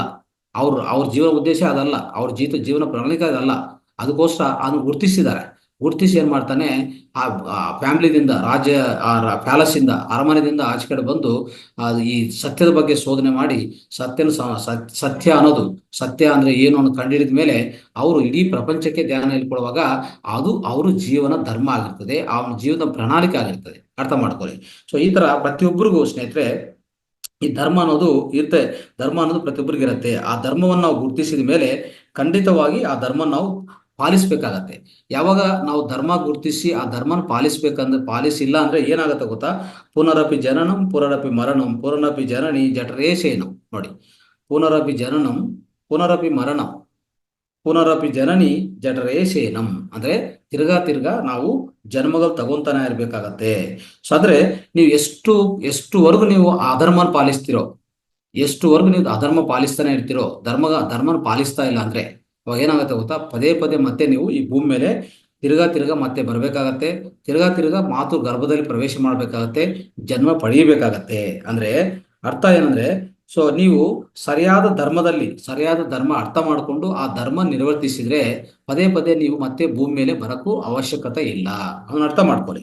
ಅದಕ್ಕೋಸ್ಕರ ಸ್ನೇಹಿತರೆ, ಸೊ ಏನಾಗ್ತದೆ ಅಂದ್ರೆ, ಸೊ ಖಂಡಿತವಾಗಿ ಅವ್ರು ಹೇಳ್ತಾರೆ ಅಂದ್ರೆ, ಕೃಷ್ಣನ ಅರ್ಜುನ್ಗೆ ಹೇಳ್ತಾನೆ, ಸೊ ನೀವು ಖಂಡಿತವಾಗಿ ಅಂದ್ರೆ ಕಡ್ಡಾಯವಾಗಿ ನಿಮ್ಮ ಧರ್ಮ ನೀವು ಕರೆಕ್ಟಾಗಿ ಪಾಲಿಸಪ್ಪ, ನೀವು ಮತ್ತೆ ತಿರ್ಗಾ ನೀವು ಹುಟ್ಟಬೇಕಾದಂತ ಅವಶ್ಯಕತೆ ಇಲ್ಲ ಅಂತ ಹೇಳ್ತಾನೆ. ಯಾರು? ಸೊ ಶ್ರೀಕೃಷ್ಣುಡು ಅರ್ಜುನ್ಗೆ ಹೇಳ್ತಾನೆ. ಅಂದ್ರೆ ಅದಕ್ಕೆ ಯೋಗಿ ಭವ ಅರ್ಜುನ ಅಂತ ಹೇಳ್ತಾನೆ. ಮೊಟ್ಟ ಮೊದಲಾಗಿ ಯೋಗಿಯಾಗಿ ನಿಮ್ಮ ಧರ್ಮ ನೀವು ಗುರುತಿಸಿ ನಿಮ್ಮ ಜೀವನ ಪ್ರಣಾಳಿಕೆಯನ್ನು ಎಲ್ಲಾ ಕೌರವಗಳನ್ನು ಸಾಯಿಸಬೇಕು. ಅದೇ ನಿಮ್ಮ ಧರ್ಮ, ನೀವು ಅದು ಪಾಲಿಸಬೇಕಾ ಇಲ್ಲ ಅಂತದ್ದು ಅದು ನೀವು ಅರ್ಥ ಮಾಡ್ಕೋಬೇಕು. ನಿಮ್ಮ ಜೀವನ ಪ್ರಣಾಳಿಕೆ ಅದು, ನಿಮ್ಮ ಜೀವನ ಧ್ಯೇಯ ಅದು ಮಾಡಕ್ ಮುಂಚೆ ಯೋಗಿಯಾಗಿ ಅಂದ್ರೆ ಧ್ಯಾನ ಮಾಡಿ ನಿಮ್ಗೆ ಅರ್ಥ ಆಗತ್ತೆ ಅದು ಮಾಡ್ಬೇಕಾ ಇಲ್ಲ, ಅದು ನಿಮ್ಮ ಧರ್ಮನ ಇಲ್ಲ ಅಂತ ಅರ್ಥ ಆಗತ್ತೆ. ನಿಮ್ ಧರ್ಮ ಅನ್ಸಿದ್ರೆ ಖಂಡಿತವಾಗಿ ಮಾಡಿ, ಇಲ್ಲ ಅಂದ್ರೆ ಮತ್ತೆ ನಿಮ್ಮ ಇನ್ನೊಂದು ಜನ್ಮ ತಗೊಂಡು ನೀವು ಬರ್ಬೇಕಾಗತ್ತೆ. ನಿಮ್ಮ ಜನ್ಮಗಳಿಗೂ ಎಂಡ್ ಇಲ್ಲ, ಅಂದ್ರೆ ನಿಮ್ಮ ಜನ್ಮಗಳು ಮತ್ತೆ ತಗೋಬೇಕಾಗತ್ತೆ, ನಿಮ್ಮ ಜೀವನಗಳು ಎಷ್ಟೋ ತಗೋಬೇಕಾಗತ್ತೆ, ನಿಮಗೆ ಅಂತ ಇಲ್ಲ, ಎಂಡ್ ಆಗಲ್ಲ ಅಂತ. ಅದು ಪ್ರತಿಯೊಬ್ಬರಿಗೆ ಅನ್ವಯಿಸ್ತದೆ ಸ್ನೇಹಿತರೆ. ನಾವು ಸಹ ಅಷ್ಟೇ, ಪ್ರತಿಯೊಂದು ವ್ಯಕ್ತಿಗೆ ಇದು ಅನ್ವಯಿಸ್ತದೆ, ಅರ್ಥ ಮಾಡ್ಕೊಳ್ಳಿ. ಸೊ ಅದಕ್ಕೋಸ್ಕರನೇ ನೋಡಿ, ಇಲ್ಲಿ ಆ ಭಿಕ್ಷಕರು ಆ ಟೆಂಪಲ್ ಮುಂದೆ ಕೂತ್ಕೊಂಡು ಏನ್ ಹೇಳ್ತಾ ಇದಾರೆ, ಸೊ ಧರ್ಮ ಮಾಡಿ ಸ್ವಾಮಿ ಅಂತ ಹೇಳ್ತಾ ಇದಾರೆ. ಅಂದ್ರೆ ನೀವು ಅರ್ಥ ಮಾಡ್ಕೋಬೇಕು, ಅದರಲ್ಲಿ ತುಂಬಾ ಸೂಕ್ಷ್ಮವಾದ ಈ ಧರ್ಮನ ಪದ ತುಂಬಾ ಸೂಕ್ಷ್ಮವಾದ. ಅದು ಅರ್ಥ ಮಾಡ್ಕೊಂಡ್ರೆ ನಾವು ಖಂಡಿತವಾಗಿ ನಾವು ಪಾಲನೆ ಮಾಡಕ್ಕೆ ಸಾಧ್ಯವಾದ ಸ್ನೇಹಿತರೆ. ಅದಕ್ಕೋಸ್ಕರ ಪಿರಮಿಡ್ ಮಾಸ್ಟರ್ಸ್ ಆಗಿ ನಾವು ಮತ್ತೆ ಒಬ್ಬರಿಗಿರುವಂತ ಒಂದೇ ಒಂದು ಧರ್ಮ, ಏಕೈಕ ಧರ್ಮ ಏನ್ ಗೊತ್ತಾ, ಧ್ಯಾನ ಹೇಳ್ಕೊಡೋದು, ಧ್ಯಾನ ಮಾಡೋದು, ಧ್ಯಾನ ಮಾಡಿಸೋದು, ಧ್ಯಾನ ಮಾಡೋದು, ಇಷ್ಟೇ. ಅಹಿಂಸೆ ಬಗ್ಗೆ ಹೇಳೋದು, ಅಹಿಂಸೆ ನಾವು ಪಾಲನೆ ಮಾಡೋದು, ಇಷ್ಟು ಇಷ್ಟು ಮಾತ್ರ ಖಂಡಿತವಾಗಿ ನಮ್ಗೆಲ್ಲರಿಗೂ ಇರುವಂತ ಒಂದು ಧರ್ಮ. ನಾವು ಗುರುತಿಸ್ಬೇಕಿದು ಖಂಡಿತವಾಗಿ. ಅದಕ್ಕೆ ಹೇಳ್ತಾ ಇರ್ತೀವಲ್ಲ, ಹಿಂಸಾ ಚೋಡು ಹಂಸ ಪಕಡೋ ಅಂತ ಹೇಳ್ತೀವಿ. ಇದು ನಮ್ಮ ಧರ್ಮ, ಅರ್ಥ ಮಾಡ್ಕೊಳ್ಳಿ. ಸೊ ಆ ಥರ ಮಾಡ್ತಾ ಹೋದ್ರೆ ಸ್ನೇಹಿತರೆ ಖಂಡಿತವಾಗಿ ನಾವು ಧರ್ಮನ ಕಾಪಾಡ್ತಾ ಇದೀವಿ ಅಂತ ಅರ್ಥ ಮಾಡ್ಕೊಳ್ಳಿ. ಈ ಧರ್ಮ ಇನ್ನೊಂದು ಏನು ಗೊತ್ತಾ, ಒಂದು ಅದ್ಭುತವಾದ ವಾಕ್ಯ ಇದೆ ಯಾವ್ದ್ರಲ್ಲಿ, ಭಗವದ್ಗೀತೆಯಲ್ಲಿ. ಏನ್ ಹೇಳ್ತದೆ ಆ ವಾಕ್ಯ ಅಂದ್ರೆ, ಧರ್ಮೋ ರಕ್ಷತಿ ರಕ್ಷಿತಃ ಅಂತ ಹೇಳ್ತದೆ. ಅಂದ್ರೆ ಏನು, ಧರ್ಮ ನೀವು ರಕ್ಷಿಸಿದ್ರೆ, ನಿಮ್ಮ ಧರ್ಮ ಏನು, ಧ್ಯಾನ ಹೇಳ್ಕೊಡೋದು ಇನ್ನೊಬ್ಬರಿಗೆ ಅಲ್ವಾ. ಸೊ ಈ ಧರ್ಮ ಇದೊಂದು ಅದ್ಭುತವಾದ ವಾಕ್ಯ ಸ್ನೇಹಿತರೆ. ನೀವು ಧರ್ಮ ಹೇಳ್ಕೊಡ್ತಾ ಇದ್ರೆ ಆ ಧರ್ಮ ನಿನ್ನ ರಕ್ಷಿಸ್ತದೆ ಅಂತ ಅರ್ಥ ಮಾಡ್ಕೊ, ನಿಮ್ಮನ್ನು ಸುರಕ್ಷಿತವಾಗಿ ಇರ್ತದೆ, ಅದನ್ನ ಅರ್ಥ ಮಾಡ್ಕೋಬೇಕು ನಾವು. ಸೊ ಅದಕ್ಕೋಸ್ಕರ ಅಂದ್ರೆ, ಈ ಧರ್ಮನ ನಾವು ಗುರುತಿಸಿ ಆ ಧರ್ಮನ ಪಾಲನೆ ಮಾಡ್ತಾ ಇರುವಾಗ ತಿರ್ಗಾ ಆ ಧರ್ಮನೇ ನಿಮ್ಗೆ ಕಾಪಾಡ್ತದೆ. ನಿಮ್ಗೆ ಏನ್ ಬೇಕೋ ಅದು ಮಾಡ್ಕೊಡುತ್ತೆ ನಿಮ್ಮ ಜೀವನದಲ್ಲಿ ಅಲ್ವಾ. ಸೊ ಇದು ಅದ್ಭುತವಾದ ವಿಷಯ ಸ್ನೇಹಿತರೆ. ಯಾವಾಗ ಈ ಧರ್ಮ ನೀವು ರಕ್ಷಿಸಿಲ್ಲ, ಭಕ್ಷಣ ಮಾಡ್ತೀವಿ ಅಂತ ಇಟ್ಕೊಳ್ಳಿ, ನಿಮ್ನು ಅದು ಭಕ್ಷಣ ಮಾಡುತ್ತೆ. ಯಾವುದೋ ಒಂದು ದಿವಸ ಖಂಡಿತವಾಗಿ ನಿಮ್ನು ಕೊಲೆ ಮಾಡುತ್ತೆ, ನಿಮ್ನು ಭಕ್ಷಣ ಮಾಡೇ ಮಾಡ್ತದೆ. ಅದಕ್ಕೆ ನಾವು ಧರ್ಮನ ರಕ್ಷಿಸಿದ್ರೆ ಧರ್ಮ ತಿರ್ಗಾ ನಮ್ಮನ್ನು ರಕ್ಷಿಸ್ತದೆ. ಅದೇ ಇದು ಅದ್ಭುತವಾದ ವಾಕ್ಯ ಸ್ನೇಹಿತರೆ, ಇದನ್ನ ಅರ್ಥ ಮಾಡ್ಕೊಳ್ಳಿ. ಸೊ ಅದಕ್ಕೋಸ್ಕರ ನೋಡಿ, ಈಗ ಸೊ ನಾವು ಒಂದು ಉದಾಹರಣೆಗೆ, ಸೊ ಎಷ್ಟೋ ಅಂದ್ರೆ ಒಂದು ಬಿಸ್ಮಿಲ್ಲಾ ಖಾನ್ ಇದ್ದಾರೆ. ಬಿಸ್ಮಿಲ್ಲಾ ಖಾನ್ ಏನ್ ಗೊತ್ತಾ, ಬಿಸ್ಮಿಲ್ಲಾ ಖಾನು ನಿಮ್ಗೆ ಸಂಗೀತ ಹೇಳ್ಕೊಡ್ತಾರೆ. ಅಲ್ಲಿಗೆ ಹೋದ್ರೆ ನಿಮ್ಗೆ ಧ್ಯಾನ ಹೇಳ್ಕೊಡಲ್ಲ. ಅವ್ರ ಜೀವನ ಉದ್ದೇಶ ಅದು ಅದಕ್ಕೆ ಪ್ರತಿಯೊಬ್ಬರು ಅವ್ರವ್ರ ಜೀವನ ಉದ್ದೇಶ ಗುರುತಿಸ್ಬೇಕು. ಏನಂತದು, ಈಗ ನೀವು ಬಿಸ್ಮಿಲ್ಲಾ ಖಾನ್ ಹತ್ರ ಹೋಗಿ ಕೂತ್ಕೊಂಡು ನಾವು ಧ್ಯಾನ ಹೇಳ್ಕೊಡಿದ್ರೆ ಅವ್ರು ಹೇಳ್ಕೊಡಲ್ಲ. ಅವ್ರ ಜೀವನ ಉದ್ದೇಶ ಅದಲ್ಲ. ನೀವು ಅವ್ರು ಹೋಗ್ತಾ ಇರೋದು ಏನು ಗೊತ್ತಾ, ಅಲ್ಲಿ ಹೋಗ್ತಾ ಇರೋದು ಮ್ಯೂಸಿಕ್ ಕಲಿಯಕ್ಕೆ, ಅಂದ್ರೆ ಸಂಗೀತ ಕಲಿಯಕ್ಕೆ. ಅವ್ರು ಸಂಗೀತನೇ ಹೇಳ್ಕೊಡ್ತಾರೆ ಅಷ್ಟೇ ಅಲ್ವಾ. ನೀವು ಗವಾಸ್ಕರ್ ಹತ್ರ ಹೋಗಿ ಕೂತ್ಕೊಂಡು ನಮ್ ಧ್ಯಾನ ಹೇಳ್ಕೊಡಿದ್ರೆ ಅವ್ರು ಹೇಳ್ಕೊಡ್ತಾರ? ಅವ್ರ ಜೀವನದ ಪ್ರಣಾಳಿಕೆ ಬೇರೆ. ಅವ್ರ ಧರ್ಮದಲ್ಲಿ ಇದ್ದಾರೆ, ಅವ್ರು ಕರೆಕ್ಟ್. ಅವ್ರ ಧರ್ಮದಲ್ಲಿ ಇದ್ದಾರೆ, ಅದು ಕರೆಕ್ಟ್ ಅದು. ಮತ್ತೆ ನೀವೊಂದು ಪಿರಮಿಡ್ ಮಾಸ್ಟರ್ ಆಗಿ ನಿಮ್ಮ ಧರ್ಮ ಏನು, ನೀವು ಯಾರ ಹತ್ರ ನಿಮ್ಮ ಹತ್ರ ಬಂದ್ರೆ ನೀವು ಧ್ಯಾನ ಹೇಳ್ಕೊಡೋದು, ಅದು ನಿಮ್ ಧರ್ಮ ಆಗತ್ತೆ. ಸೊ ಈ ತರ ಪ್ರತಿಯೊಬ್ಬರು ಅವ್ರವ್ರ ಧರ್ಮದಲ್ಲಿ ಹೇಗಿರ್ತಾರೆ ಅಂದ್ರೆ, ಅವ್ರ ಜೀವಿತ ಪ್ರಣಾಳಿಕೆಯನ್ನು ಗುರುತಿಸ್ತಾರೆ. ಅವ್ರ ಜೀವಿತ ಪ್ರಣಾಳಿಕೆ, ಜೀವನ ಉದ್ದೇಶ ಅವ್ರಿಗೆ ಗೊತ್ತಾಗಿರ್ತದೆ. ಅದಕ್ಕೋಸ್ಕರ ಅವ್ರು ಖಂಡಿತವಾಗಿ ಕಡ್ಡಾಯವಾಗಿ ಅದು ಪಾಲನೆ ಮಾಡ್ತಾನೆ ಇರ್ತಾರೆ ಸ್ನೇಹಿತರೆ. ನಾವು ಅರ್ಥ ಮಾಡ್ಕೋಬೇಕಾಗತ್ತೆ ಅಲ್ವಾ. ಸೊ ಅದೇ ತರ ಸ್ನೇಹಿತರೆ, ಸೊ ಈ ತರ ನಾವು ಅರ್ಥ ಮಾಡ್ಕೊತ ಹೋದ್ರೆ ಪ್ರತಿಯೊಬ್ಬ, ಈಗ ನಾವೊಂದು ಪಿರಮಿಡ್ ಮಾಸ್ಟರ್ ಆಗಿ ಧ್ಯಾನಿಯಾಗಿ ಏನೇನು ನಮ್ಮ ಜೀವನ ಉದ್ದೇಶ ಇರ್ತದೆ, ಧ್ಯಾನ ಹೇಳ್ಕೊಡ್ಬೇಕು, ಧ್ಯಾನ ಪ್ರಚಾರ ಮಾಡಬೇಕು, ಈ PMC ಬಗ್ಗೆ, ಮಹಾತಾರ್ ಫೌಂಡೇಶನ್ ಬಗ್ಗೆ ಎಲ್ಲರಿಗೂ ಹೇಳ್ಕೊಡ್ಬೇಕಾಗತ್ತೆ, ಮಹಾತಾರ್ TV ಬಗ್ಗೆ ಎಲ್ಲರಿಗೂ ಹೇಳ್ಕೊಡ್ತಾ ಆ ತರ ನಮ್ಮ ಧರ್ಮ ನಾವು ಪಾಲಿಸ್ಬೇಕಾಗತ್ತೆ. ನೋಡಿ, ಗುರುಗಳು ಮೊಟ್ಟ ಮೊದಲಾಗಿ ಏನ್ ಮಾಡಿದ್ರು, ಸಂಗೀತ ಕಲಿತಾ ಇದ್ರು. ಹೇಳ್ಬೇಕು ಅಂತ ಅಂದ್ರೆ 40 ವರ್ಷ ಹಿಂದೆ ಮೊಟ್ಟ ಮೊದಲಾಗಿ ಅವಾಗ ಈ ಫ್ಲೂಟ್ ಸಂಗೀತನು ಕಲಿತಾ ಇದ್ರು. ಅವ್ರಿಗೆ ಪಿನಾಕಿನಿ ಪ್ರಸಾದ್ ಅಂತ ಒಂದು ಅದ್ಭುತವಾದ ಮಾಸ್ಟರ್ ಇದ್ರು. ಅವ್ರ ಹತ್ರ ಹೋಗಿ ಸಂಗೀತ ಕಲಿತಾ ಇದ್ರು ಅಷ್ಟೇ. ಆ ಸಂಗೀತ ಅಲ್ಲಿ ಸಿಗ್ತಾ ಇತ್ತು. ಯಾಕಂದ್ರೆ ಅಂದ್ರೆ ಆ ಪಿನಾಕಿನಿ ಪ್ರಸಾದ್ ಅಂತ ಅವರು ಧ್ಯಾನ ಹೇಳ್ಕೊಡಲ್ಲ. ಅವ್ರ ಹತ್ರ ಹೋಗಿ ಸಂಗೀತ ಮಾತ್ರ ಹೇಳ್ಕೊಡ್ತಾರೆ. ಸೊ ಅವ್ರ ಜೀವನ ಉದ್ದೇಶ ಆಗಿತ್ತು, ಅದಕ್ಕೋಸ್ಕರ ಗುರುಗಳಿಗೆ ಅದು ಸಿಕ್ತು. ಆದ್ರೆ ಗುರುಗಳು ಏನ್ ಮಾಡಿದ್ರು, ಈ ಸಂಗೀತವನ್ನೇ ಮುಂದುವರಿಸಿಲ್ಲ. ಯಾಕಂದ್ರೆ ಇವ್ರಿಗೆ ಜೀವನ ಪ್ರಣಾಳಿಕೆ ಬೇರೆ, ಜೀವನ ಉದ್ದೇಶ ಬೇರೆ. ಇದು ಕುರಿತು ಒಂದ್ಸರಿ ಇವ್ರ ಜೀವನ ಪ್ರಣಾಳಿಕೆ, ಜೀವನ ಉದ್ದೇಶ ಯಾವಾಗ ಗೊತ್ತಾಯ್ತೋ ಅವಾಗ ಸಂಗೀತವನ್ನು ಅಂದ್ರೆ ಸ್ವಲ್ಪ ಮಟ್ಟದಲ್ಲಿ ಇಟ್ಕೊಂಡು ಧ್ಯಾನವನ್ನು ಹೆಚ್ಚು ಮಾಡ್ತಾ ಹೋದ್ರು. ಧ್ಯಾನ ಹೆಚ್ಚು ಮಾಡಿದ್ರು, ಧ್ಯಾನ ಪ್ರಚಾರ ಹೆಚ್ಚು ಮಾಡ್ತಾ ಹೋದ್ರು. ಅಂದ್ರೆ ಅವ್ರ ಸ್ವಧರ್ಮ, ಅವ್ರ ಧರ್ಮ ಕರೆಕ್ಟ್ ಆಗಿ ಅವರು ನಿರ್ವಹಿಸಿದ್ದಾರೆ. ಇದನ್ನ ಅರ್ಥ ಮಾಡ್ಕೋಬೇಕು ಸ್ನೇಹಿತರೆ. ಅದಕ್ಕೋಸ್ಕರ ಈ ಧರ್ಮೋ ರಕ್ಷಿತ ಅನ್ನೋದು ತುಂಬಾ ಅದ್ಭುತವಾದ ವಿಷಯ ಸ್ನೇಹಿತರೆ. ಇದನ್ನ ಅರ್ಥ ಮಾಡ್ಕೊಂಡು ನಾವು ಖಂಡಿತವಾಗಿ ಪಾಲಿಸೋಣ. ಸೊ ಅದಕ್ಕೋಸ್ಕರ ಯಾರ್ಯಾರ ಕರ್ಮ ಅವ್ರ ರೀತಿಯಲ್ಲಿ ಇರ್ತದೆ, ಯಾರ್ಯಾರು ಏನ್ ಮಾಡ್ಕೊಂತಾರೋ ಆ ಕರ್ಮ ಪ್ರಕಾರ ಅವ್ರಿಗೆ ಲಭ್ಯವಾಗ್ತಾ ಇರ್ತದೆ ಫಲಿತಗಳು ಸ್ನೇಹಿತರೆ. ಅದಕ್ಕೆ ಒಂದು ಪಾದ ಇದೆ. ಸೊ ಅಂದ್ರೆ ಹೇಳ್ತಾ ಇರ್ತೀವಿ ನಾವು, ಯಾರ್ಯಾರು ಕರ್ಮ ಅವ್ರದ್ದು, ಸೊ ಯಾರ್ಯಾರ ಧರ್ಮ, ಯಾರು ಏನ್ ಧರ್ಮ ಮಾಡ್ತಾರೋ ಅದ್ರ ಆ ಧರ್ಮ ಪ್ರಕಾರ ಅವ್ರಿಗೂ ಫಲಿತಗಳು ಬರ್ತಾ ಇರ್ತದೆ. ಇದನ್ನ ಅರ್ಥ ಮಾಡ್ಕೊಳ್ಳಿ ಸ್ನೇಹಿತರೆ. ಖಂಡಿತವಾಗಿ ಪ್ರತಿಯೊಬ್ಬರು ನಮ್ಮ ಪಿರಮಿಡ್ ಮಾಸ್ಟರ್ ಆಗಿ ನಾವೇನ್ ಮಾಡ್ತೀವಿ, ಸೊ ಪ್ರತಿಯೊಬ್ಬರಿಗೆ ಧ್ಯಾನ ಹೇಳ್ಕೊಡ್ತೀವಿ, ಸೊ ಧರ್ಮನ ರಕ್ಷಣೆ ಮಾಡ್ತೀವಿ. ನಮ್ಮ ಧರ್ಮ ಅದೇ, ಅರ್ಥ ಆಯ್ತಲ್ಲ, ನಮ್ಮ ಧರ್ಮ ಅದೇ ಅಂತ ಅರ್ಥ ಆದ್ಮೇಲೆ ಆ ಧರ್ಮನೇ ನಾವು ಪಾಲಿಸ್ತೀವಿ. ಆ ಧರ್ಮ ಪ್ರಕಾರ ಎಲ್ಲರಿಗೂ ಧ್ಯಾನ ತಿಳಿಸ್ಕೊಡೋದು, ಧ್ಯಾನ ಪ್ರಚಾರ ಮಾಡೋದು, ಅಹಿಂಸದ ಬಗ್ಗೆ ಹೇಳೋದು. ಸೊ ಈ ತರ ಆ ಧರ್ಮವನ್ನು ರಕ್ಷಿಸ್ತೀವಿ ನಾವು ಎಲ್ಲರೂ ಅಲ್ವಾ. ಸೊ ಒಂದು ಪಿರಮಿಡ್ ಮಾಸ್ಟರ್ ಆಗಿ ನಾವು ಆ ಧರ್ಮನ ರಕ್ಷಿಸ್ತೀವಿ. ಆ ರಕ್ಷಿಸುವಾಗ ಏನಾಗುತ್ತೆ, ಖಂಡಿತವಾಗಿ ಅದೇ ತಿರ್ಗಾ ನಮ್ಮನ್ನು ರಕ್ಷಿಸ್ತದೆ. ನಮ್ಗೆ ಏನು ಬೇಕೋ ಈ ಜೀವನದಲ್ಲಿ ಅದೆಲ್ಲ ಮಾಡಿಕೊಡ್ತದೆ ಅಂತ ಅರ್ಥ ಮಾಡಿಕೊಂಡು ಸ್ನೇಹಿತರೆ, ಈ ಧರ್ಮ ಅನ್ನೋದು ಹೇಗೆ, ಏನ್ ಮಾಡ್ಬೇಕು, ಏನ್ ಮಾಡಬಾರ್ದು, ಶ್ರೀ ಧರ್ಮ ಅನ್ನೋದೇ ಈ ಇಂಥ ಅದ್ಭುತವಾದ ವಿಷಯವನ್ನು ಇವತ್ತು ತಿಳ್ಕೊಂಡಕ್ಕೆ ನಮ್ಗೆ ಗುರುಗಳು ಕೊಟ್ಟಿರುವಂತ ಈ ಜ್ಞಾನ ಭಿಕ್ಷಕ್ಕೂ ನಾವೆಲ್ಲರೂ ಧನ್ಯವಾದ ತಿಳಿಸ್ತಾ ಇಂದಿನ ಈ ಜ್ಞಾನದ ಅಂಶ ನಾವು ಮುಕ್ತಾಯ ಮಾಡ್ತಾ ಸ್ನೇಹಿತರೆ. ಎಲ್ಲರಿಗೂ ಧನ್ಯವಾದಗಳು. Thank you. ಈಗ ಸ್ನೇಹಿತರೆ, ಮುಂದಿನ ಅಂಶಕ್ಕೆ ಹೋಗಕ್ ಮುಂಚೆ ನಿಮ್ಗೆ ಏನಾದ್ರು ಪ್ರಶ್ನೆಗಳಿದ್ರೆ ಕೇಳಿ, ಒಂದು 5 ನಿಮಿಷ ಕಾಲ. ತದನಂತರ ನಾವು ಸಮಗ್ರ ಜೀವನ ಶೈಲಿ ಮತ್ತೆ ಮನೆ ಮದ್ದು ತಿಳ್ಕೊಳ್ಳೋಣ. Madam, Madhura madam.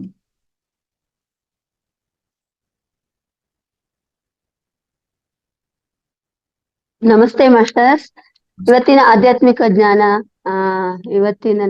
ಆಧ್ಯಾತ್ಮಿಕ ಜ್ಞಾನದಲ್ಲಿ ನಾನು ಏನ್ ಮಾಡ್ಬೇಕು, ನಾನು ಏನ್ ಮಾಡ್ಬಾರ್ದು, ಧರ್ಮ ಅಂದ್ರೆ ಏನು, ಹೇಗೆ ಪಾಲನೆ ಮಾಡ್ಬೇಕು ಅನ್ನೋದನ್ನ ರಂಗನಾಥ್ ಸರ್ ನಮ್ಗೆ ಇವತ್ತು ಅದ್ಭುತವಾಗಿ ತಿಳಿಸಿದ್ದಾರೆ. ಅಂದ್ರೆ ಸಂಕ್ಷಿಪ್ತವಾಗಿ ಹೇಳಿದ್ದಾರೆ. ಅಂದ್ರೆ ಧರ್ಮ ಅಂದ್ರೆ ತುಂಬಾ ದೊಡ್ಡದು, ಅದನ್ನ ವಿಸ್ತಾರವಾಗಿ ಹೇಳಲಿಕ್ಕೆ ತುಂಬಾ ಸಮಯ ಬೇಕಾಗುತ್ತೆ. ಆದ್ರೆ ನಮಗ್ ಗೊತ್ತಾಗೋಷ್ಟು ಅಂದ್ರೆ ಸಂಕ್ಷಿಪ್ತವಾಗಿ ಸೂಕ್ಷ್ಮವಾಗಿ ನಮ್ಗೆ ತಿಳಿಸ್ಕೊಟ್ಟಿದ್ದಾರೆ. ಅವರಿಗೆ ಅನಂತ ಅನಂತ ಧನ್ಯವಾದಗಳು. ರಂಗನಾಥ್ ಸರ್ ಅಂದ್ರೆ ಯಾವ್ದು ಗೊತ್ತಿಲ್ಲ ಅಂತ ಇಲ್ಲ, ಯಾವ ಟಾಪಿಕ್ ಬೇಕಾದ್ರೂ ಅಷ್ಟು ಅದ್ಭುತವಾಗಿ ಅವ್ರು ನಮ್ಗೆ ತಿಳಿಸ್ಕೊಡ್ತಾರೆ. ಯಾವ ಮಾಸ್ಟರ್ಸ್ ಬಂದಿಲ್ಲ ಅಂದ್ರೂನು ಯಾವ ವಿಷಯ ಇದೆ ಆ ವಿಷಯವನ್ನು ತುಂಬಾ ಅದ್ಭುತವಾಗಿ ತಿಳಿಸ್ಕೊಟ್ಟಿದೆ. ಅದೇ ಅಂದ್ರೆ ನಾವು ಧರ್ಮವನ್ನು ಹೇಗೆ ರಕ್ಷಣೆ ಮಾಡ್ತೇವೆ ಅದು ನಮ್ಗೆ ವಾಪಸ್ ಕೊಡುತ್ತದೆ. ಧರ್ಮೋ ರಕ್ಷಿತ ರಕ್ಷಿತ ಅಂತ ನಾವ್ ಏನ್ ಹೇಳ್ತೀವ ಆ ತರ ಇರುತ್ತೆ. ಅದಕ್ಕೆ ನಾವು ಇಷ್ಟಪಟ್ಟು ಮಾಡುವ ಕೆಲಸಗಳೆಲ್ಲ ಧರ್ಮ ಆಗಿರುತ್ತೆ. ಅಂದ್ರೆ ನಮ್ಗೆ ಆತ್ಮತೃಪ್ತಿ ಇರ್ಬೇಕು ಮಾಡೋ ಕೆಲಸದಲ್ಲಿ ಅಂತ. ಅಂದ್ರೆ ಆತ್ಮಕ್ಕೆ ಅಷ್ಟು ತೃಪ್ತಿ ಇದ್ರೆ ಮಾತ್ರ ನಾವು ಧರ್ಮ ಮಾಡ್ತಾ ಇದ್ದೀವಿ ಅಂತ. ಇಲ್ಲ ಅಂದ್ರೆ ಯಾರಿಗೋ ಒಬ್ಬರಿಂದ ಅಂದ್ರೆ ಯಾರೋ ಹೇಳಿದ್ದಾರೆ ಅಂತ ಮಾಡಿದ್ರೆ ಅದು ಧರ್ಮ ಆಗಲ್ಲ, ಅಧರ್ಮ ಆಗುತ್ತೆ. ನಮಗೆ ಇಷ್ಟ ಇರ್ಬೇಕು, ಅದನ್ನ ಪಾಲನೆ ಮಾಡ್ತಾ ಹೋದ್ರೆ ಅದು ಧರ್ಮ ಆಗುತ್ತೆ ಅಂತ ತುಂಬಾ ಸೂಕ್ಷ್ಮವಾಗಿ ಹೇಳಿದ್ದಾರೆ. ಅಂದ್ರೆ ಪ್ರತಿಯೊಂದು ವಿಷಯದಲ್ಲೂ ಅಂದ್ರೆ ಈ ಪತ್ರಿಜಿ ಅವ್ರದ್ದು ಏನಾಗಿತ್ತು ಅಂದ್ರೆ ಧ್ಯಾನ ಹೇಳ್ಕೊಡೋದೇ ಒಂದು ಅವ್ರದ್ದು ಧರ್ಮ ಆಗಿತ್ತು. ಅವ್ರನ್ನ ಅಷ್ಟು ಚೆನ್ನಾಗಿ ಪಾಲನೆ ಮಾಡ್ಕೊಂಡು ನಾವೆಲ್ಲ ಈಗ ಪಿರಮಿಡ್ ಮಾಸ್ಟರ್ಸ್ ಆಗ್ತಾ ಇದೀವಿ. ನಾವು ಅಷ್ಟೇ ಇವಾಗ ಧ್ಯಾನವನ್ನು ಹೇಳ್ಕೊಡೋದು, ಧ್ಯಾನವನ್ನು ಪ್ರಚಾರ ಮಾಡೋದು, ಗೊತ್ತಿರೋ ಜ್ಞಾನವನ್ನು ಹಂಚ್ಕೊಳ್ಳೋದ್ ಮೂಲಕ ನಾವು ಅಂದ್ರೆ ಧರ್ಮವನ್ನು ಪಾಲನೆ ಮಾಡಿ ನಮ್ಮನ್ನ ಅದನ್ನ ರಕ್ಷಣೆ ಮಾಡ್ತಾ ಹೋಗುತ್ತೆ ಅಂತ ರಂಗನಾಥ್ ಸ್ವಾಮಿ ತುಂಬಾ ಅದ್ಭುತವಾಗಿ ತಿಳಿಸ್ಕೊಟ್ಟಿದ್ದೀರಾ ಸರ್. ನಿಮಗೆ ತುಂಬ ಧನ್ಯವಾದಗಳು. ಇವಾಗ ಒಂದು 5 ನಿಮಿಷ ಅಥವಾ 10 ನಿಮಿಷ ಟೈಮ್ ಇರುತ್ತೆ. ಯಾರಾದ್ರೂ ಅವ್ರ ಅನುಭವವನ್ನು ಹೇಳ್ಕೊಡೋದು ಅಥವಾ ಪ್ರಶ್ನೋತ್ತರ ಇದ್ರೆ ಮಾಡ್ಕೊಡಿ ಅಂತ ಕೇಳ್ಕೊಳ್ತಾ ಇದೀನಿ. ಯಾರಾದ್ರೂ ಕೇಳೋರಿದ್ರೆ ಹ್ಯಾಂಡ್ ರೈಸ್ ಮಾಡಿ ಮಾಸ್ಟರ್ಸ್.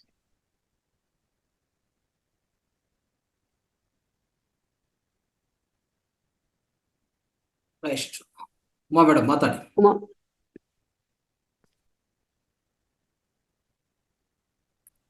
ನಮಸ್ಕಾರ ಗುರುಗಳೇ.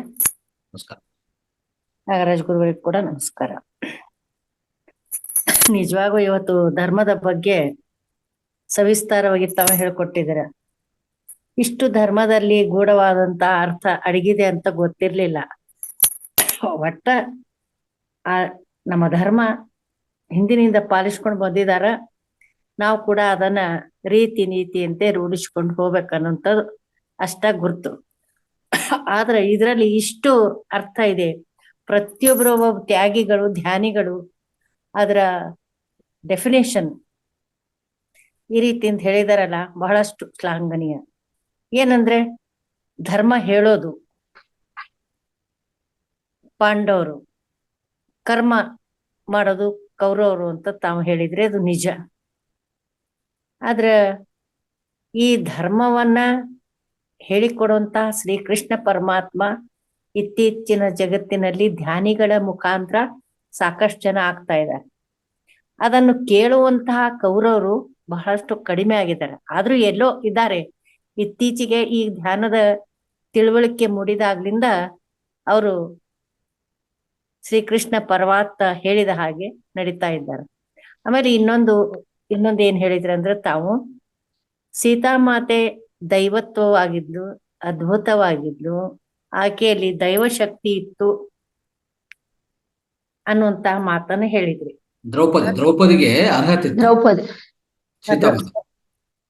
ದ್ರೌಪದಿಗೆ ಅರ್ಹತೆ ಇತ್ತು. ಆಕೆ ಅಷ್ಟು ದೈವಿ ಶಕ್ತಿ ಆಗಿದ್ಲು, ಒಂದು ಭೂಮಾತೆ ಆಗಿದ್ಲು. ಆದ್ರೂ ಕೂಡ ಆಕೆಗೆ ಅಷ್ಟು ಕಷ್ಟ ಬರಬಾರ್ದಾಗಿತ್ತು. ಏನ್ ಕರ್ಮದ ಫಲನೋ ಗೊತ್ತಿಲ್ಲ. ಆದ್ರೆ ಇತ್ತೀಚಿನ ಕಾಲದಲ್ಲಿ ಏನಾಗಿದೆ ಅಂದ್ರ ನಮ್ಮ ಹಿಂದೂ ಸಂಸ್ಕೃತಿಯ ಪ್ರಕಾರ ಪ್ರತಿಯೊಬ್ಬ ಮಹಿಳೆಯಲ್ಲಿ ಕೂಡ ಆ ತರದ ಭಾವನೆಗಳು ಇವೆ, ಸಾಕಷ್ಟು ಇವೆ. ಆದ್ರೆ ಕೌರವರೇ ಜಾಸ್ತಿ ಆಗಿದ್ದಾರೆ. ಆಕೆ ತನ್ನ ಧರ್ಮವನ್ನ ಸ್ವತಃ ತಾನೇ ರಕ್ಷಣೆ ಮಾಡ್ಕೊಳ್ತಾ ಇದ್ದಾಳೆ. ಆದ್ರೆ ಹೀಗಿದ್ದಾಗ ಈ ಕೌರವರು ಅಡಗ್ಲಿಕ್ಕೆ ಸಾಧ್ಯ ಇಲ್ವಾ ಅಂತನ ಅಷ್ಟ ನಾನು ಕೇಳ್ತಾ ಇದ್ದೀನಿ. ಇದಕ್ಕೆ ಏನ್ ಮಾಡೋದು? ಈ ಕೌರವರನ್ನ ಕಡಿಮೆ ಮಾಡ್ಬೇಕಾದ್ರೆ, ಅವರ ದೃಷ್ಟ ಕೃತ್ಯ ಶಕ್ತಿಗಳನ್ನ ಅಡಗಿಸ್ಬೇಕಾದ್ರೆ ಏನ್ ಮಾಡೋದು? ಸೊ ನಿಮ್ಮ ಧರ್ಮ ನೀವು ಪಾಲನೆ ಮಾಡಿ. ಆದಂತಹ ನಿಮ್ಮ ಸ್ವಧರ್ಮ ಏನಿದೆಯೋ ಅದು ಪಾಲನೆ ಮಾಡಿ. ಮಹಿಳೆ 12 ಗಂಟೆಗೆ ರಾತ್ರಿ ಸ್ವತಂತ್ರವಾಗಿ ತಿರುಗಾಡ್ತಾಳು, ಅವಳು ಧೀರ ವೀರ ಮಹಿಳೆ ಅಂತ ಹೇಳ್ತಾ ಇದ್ರು. ಆದ್ರೆ ಈಗ ಹೆಣ್ಮಕ್ಳಿಗೆ ಏನಾಗಿದೆ ಅಂದ್ರೆ ಸ್ವತಂತ್ರವೇ ಇಲ್ಲ. ಒಟ್ಟಕ್ಕೆ ಮನೆಯಿಂದ ಹೊರಗೆ ಬರ್ಬೇಕಾದ್ರೆ ಭಯದ ವಾತಾವರಣದಿಂದಲೇ ಬರ್ಬೇಕಾಗಿದೆ. ಆದ್ರೆ ಇದಕ್ಕೆ ಏನು ಉಪಾಯ? ತನ್ನ ಉಪಾಯ ತಾನೇ ಮಾಡ್ಕೊಳ್ಬೇಕಾಗಿದೆ ಅವಳು. ಆದ್ರೂ ಕೂಡ ಸಮಾಜ ಮಹಿಳೆಗೆ ಒಂದು ಸ್ಥಾನಮಾನವನ್ನು ಸರಿಯಾದ ರೀತಿಯಿಂದ ಕೊಡ್ತಾ ಇಲ್ಲ. ಇದಕ್ಕೆ ಕಾರಣ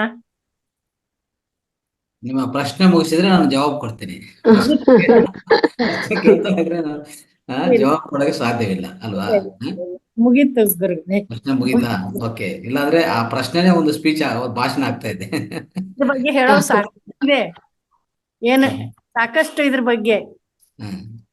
ರೈಟ್. ಆದ್ರೆ ಇವತ್ತು ಧರ್ಮದ ಬಗ್ಗೆ ಬಂತ ಅನ್ನೋಂತ ಉದ್ದೇಶದಿಂದ ಕೇಳ್ಬೇಕಾಯ್ತು ಅಷ್ಟೇ.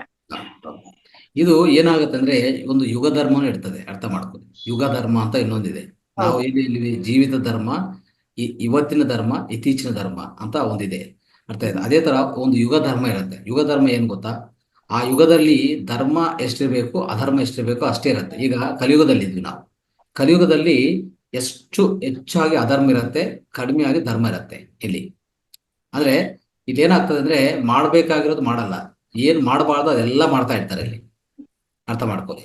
ಈಗ ನಾವು ಆ ಧರ್ಮದ ಕಡೆ ಸ್ವಲ್ಪ ಹೋಗ್ತಾ ಇದೀವಿ. ಅಂದ್ರೆ ನಾವು ಯಾವ ಕಡೆ ಹೋಗ್ತಾ ಇದೀವಿ ಅಂತಂದ್ರೆ, ಮುಂದಿನ ದಿವಸದಲ್ಲಿ ದ್ವಾಪರ ಯುಗಕ್ಕೆ ನಾವು ಸೇರ್ತಾ ಇದೀವಿ, ದ್ವಾಪರ ಯುಗಕ್ಕೆ ಹೋಗ್ತಾ ಇದೀವಿ.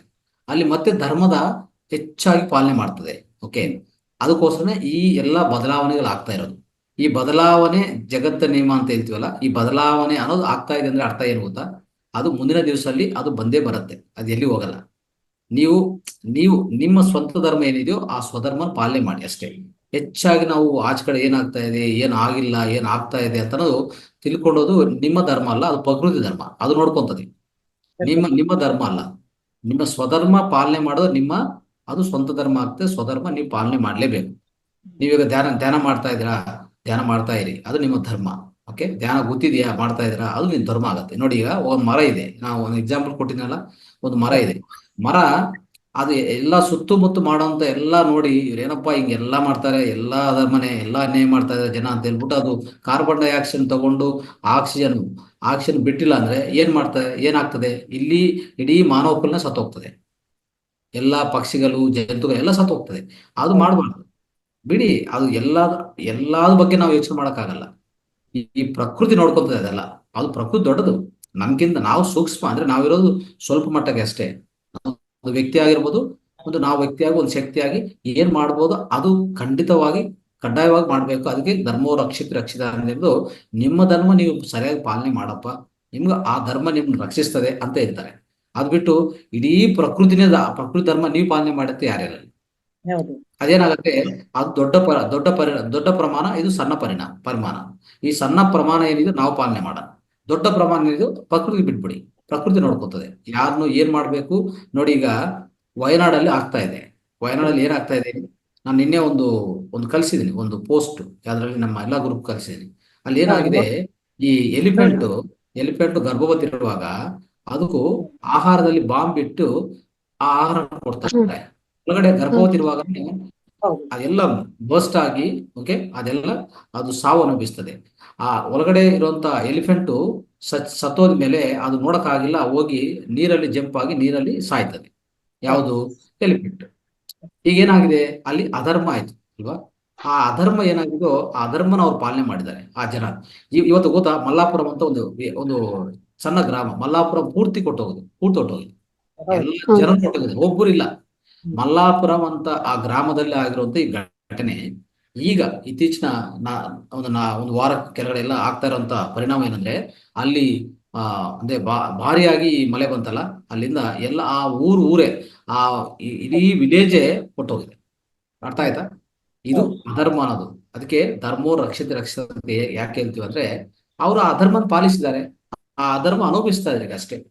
ಅದಕ್ಕೆ ನಾವು ಇದು ಗುರುತಿಸಿದ ಮೇಲೆ ನಾವು ಧರ್ಮ ಎಷ್ಟು ಸಾಧ್ಯವಾದ ನಿಮ್ಮ ಪ್ರಮಾಣದಲ್ಲಿ ಎಷ್ಟು ಸಾಧ್ಯ ಅಷ್ಟು ಧರ್ಮ ಮಾಡಿ, ಮಿಕ್ಕಿದು ನಿಸರ್ಗಕ್ಕೆ ಬಿಟ್ಬಿಡಿ, ಅದು ನೋಡ್ಕೊಂತಾರೆ. Thank you. ಆಮೇಲೆ ಇನ್ನೊಂದು ಉಮಮ್ಮ ಒಂದು ಅಂದ್ರೆ ಈಗ ಫ್ರೀಡಮ್ ಇಲ್ಲ ಅಂತ ಹೇಳ್ತಾ ಇದ್ದೀರಾ, ಲೇಡೀಸ್ ಫ್ರೀಡಮ್ ಇದೆ ಮೇಡಮ್, ಅದೇ ಆದ್ರೆ ಅವ್ರು ಬಳಸ್ಕೊಳ್ಳೋದು ರೀತಿ ಸರಿ ಆಗ್ತಾ ಇಲ್ಲ. 12 ಗಂಟೆ ರಾತ್ರಿಗೆ ಬೇಕಾದ್ರೂ ಹೋಗ್ಬೋದು, ಆದ್ರೆ ಅವ್ರು ಧರ್ಮ ಪಾಲನೆ ಮಾಡ್ತಾ ಇರೋದು ಸರಿ ಇಲ್ಲ. ಅಂದ್ರೆ ಸರಿ ಅವ್ರಿಗೆ ಕರೆಕ್ಟ್ ಆಗಿ ಧರ್ಮ ಅಂದ್ರೆ ಈಗ ನಾವ್ ಒಂದ್ ಡ್ರೆಸ್ ಆಗ್ಲಿ ಅಥವಾ ಹೋಗೋ ದಾರಿ ಆಗ್ಲಿ ಅದನ್ನ ಕರೆಕ್ಟ್ ಆಗಿ ಆಯ್ಕೆ ಮಾಡ್ಕೋಬೇಕು ಅಂತ. ಆತರ ಹೋದ್ರೆ ಎಲ್ರೂನು ಸ್ವತಂತ್ರವಾಗಿ ಓಡಾಡ್ಬೋದು ಈ ಜಗತ್ತಲ್ಲಿ ಅಂತ ನಂದೊಂದ್ ಅನ್ಸಿಕೆ. ಮಾಡ್ಕೊಳ್ತಾರೆ ಇಲ್ಲಂತಿಲ್ಲ, ಆದ್ರೂ ಕೂಡನು ಹ್ಮ್ ಸರಿಯಾದ ರೀತಿಯಲ್ಲಿ ಉಪಯೋಗ ಆಗ್ತಾ ಇಲ್ಲ. ನಾವು ಮಾಡ್ಕೊಳ್ತಾ ಇಲ್ಲ ಅಂತ. ಈಗ ಥ್ಯಾಂಕ್ ಯು ಅಮ್ಮ, ಥ್ಯಾಂಕ್ ಯು. ಅದಕ್ಕೆ ನಾಗರಾಜ್ ಧರ್ಮ ಎಷ್ಟು ಬೇಕೋ ಅಷ್ಟು ನೀವು ಪಾಲನೆ ಮಾಡಿ. ಮಿಕ್ಕಿದ್ದು ಪ್ರತಿಯೊಬ್ಬರು ಆತರ ಪಾಲನೆ ಮಾಡ್ತಾ ಹೋಗ್ಬೇಕಾಗತ್ತೆ. ಮಿಕ್ಕಿದು ನನ್ನ ಕೈಯಲ್ಲಿ ಎಷ್ಟಾಗ್ತದೆ ಅಷ್ಟು ಮಾಡ್ತೀವಿ, ಮಿಕ್ಕಿದ್ದು ನಾವು ನಿಸರ್ಗಕ್ಕೆ ಬಿಡ್ತೀವಿ, ಅದು ನೋಡ್ಕೋತದೆ, ಅದು ಖಂಡಿತ ಎಲ್ಲಾನು ಸರಿಪಡಿಸ್ತದೆ. ಈಗ ಸರಿಪಡಿಸಿದಲ್ಲ, ವಯನಾಡಲ್ಲಿ ಒಂದು ಅದ್ಭುತ ಅಂದ್ರೆ ಭಾರಿ ಮಳೆ ಬಂತು, ಎಲ್ಲ ಅಧರ್ಮವನ್ನು ಸರಿಪಡಿಸಿದೆ ಅಷ್ಟೇ, ನೇಚರ್ ನೋಡ್ತದೆ. ರೈಟ್. ನಾಗರಾಜ್ ಗುರುಗಳಲ್ಲಿ ಒಂದು ಕೋರಿಕೆ ಹ್ಮ್ ಏನಂದ್ರೆ, ಈಗ ನಾವು ಧ್ಯಾನಕ್ಕೆ ಕೂತ್ಕೊಂಡಿರ್ತೀವಿ, ಓಂಕಾರವನ್ನ ಮಾಡ್ತಾ ಇರ್ತೀವಿ, ಜೋರಾದಂತ ಉಸಿರು ತಗೊಂಡು ಉಸಿರು ಬಿಡೋದಂತ ಮಾಡ್ತೀವಿ. ಅಲ್ಲಿ ಕೆಲವ್ರು ಹೇಳ್ತಾರೆ ಓಂ ಅಂತ ಹೇಳ್ಬೇಕಂತಾರೆ, ಕೆಲವರು ಬರೀ ಅಂತ ಹೇಳ್ತಾರೆ. ಇದರಲ್ಲಿ ಯಾವ್ದು ಸರಿಯಾದಂತದ್ದು? ಯಾವ್ದು ಸರಿ ಅಂತಂದ್ರೆ, ಸರಿ ಇರೋದು ನಾನು ಮುಂಚೆ ಹೇಳಿದ್ದೀನಿ, ಓಂ ಅನ್ನೋದು 3 ಶಬ್ದ. ಹೌದು. ಓ ಊ ಅಂತ ಮೂರು ಶಬ್ದಗಳಿದೆ ಅದರಲ್ಲಿ. ಆತರ ಮಾಡ್ತಾ ಹೋದ್ರೆ ಸರಿ. ಮಿಕ್ಕಿದು ಇದು ಮಾಡಿದ್ರು ಸ್ವಲ್ಪ ನಿಮ್ ಒಳಗಡೆ ಪ್ರಕಂಪನ ಆಗತ್ತೆ, ಆ ವೈಬ್ರೇಷನ್ಸ್ ಸ್ವಲ್ಪ ಒಳ್ಳೇದಾಗತ್ತೆ, ಏನ್ ತೊಂದರೆ ಇಲ್ಲ. ಯಾವುದು ಅಂದ್ರೆ ಪೂರ್ತಿ ಸರಿಯಾದಂತೆ ಯಾವ್ದಿಲ್ಲ. ಹೇಳೋದು ಬರೀ ಅಂತ ಹೇಳಿದ್ರು, ಅನ್ನುವಂತ ಒಂದು ಅಕ್ಷರದಲ್ಲಿ ಅ ಉ ಮ 3 ಕೂಡಿರ್ತವೆ, ಅದಕ್ಕೆ ಅನ್ನೋದು ಒಂದೇ ಶಬ್ದ ಹೇಳ್ಬೇಕು ಅಂತ ಹೇಳ್ತಾರೆ. ಅದಕ್ಕೆ ಮೂರು ಶಬ್ದಗಳು ಹೇಳಿದ್ರೆ ಒಳ್ಳೇದು, ಅದು ಪೂರ್ಣವಾಗತ್ತೆ.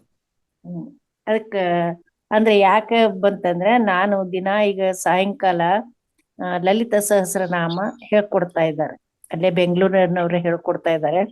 ಅವ್ರ ಏನ್ ಹೇಳ್ತಾರೆ ಅಂದ್ರೆ, ಬರೀ ಅನ್ನಂತದ್ ಉಚ್ಚಾರ ಮಾಡ್ರಿ, ಉಚ್ಚಾರ ಮಾಡಿದ್ರೆ ಅದರಲ್ಲಿ 3 ಅಕ್ಷರಗಳು ಬಂದ್ಬಿಡ್ತಾವ ಅಂತ ಹೇಳಿದ್ರು. ಅದಕ್ಕೆ ಕೇಳಿದ್ರು, ಮತ್ತೇನಿಲ್ಲ. ಧನ್ಯವಾದ ಗುರುಗಳೇ, ಧನ್ಯವಾದ, ನಮಸ್ಕಾರ.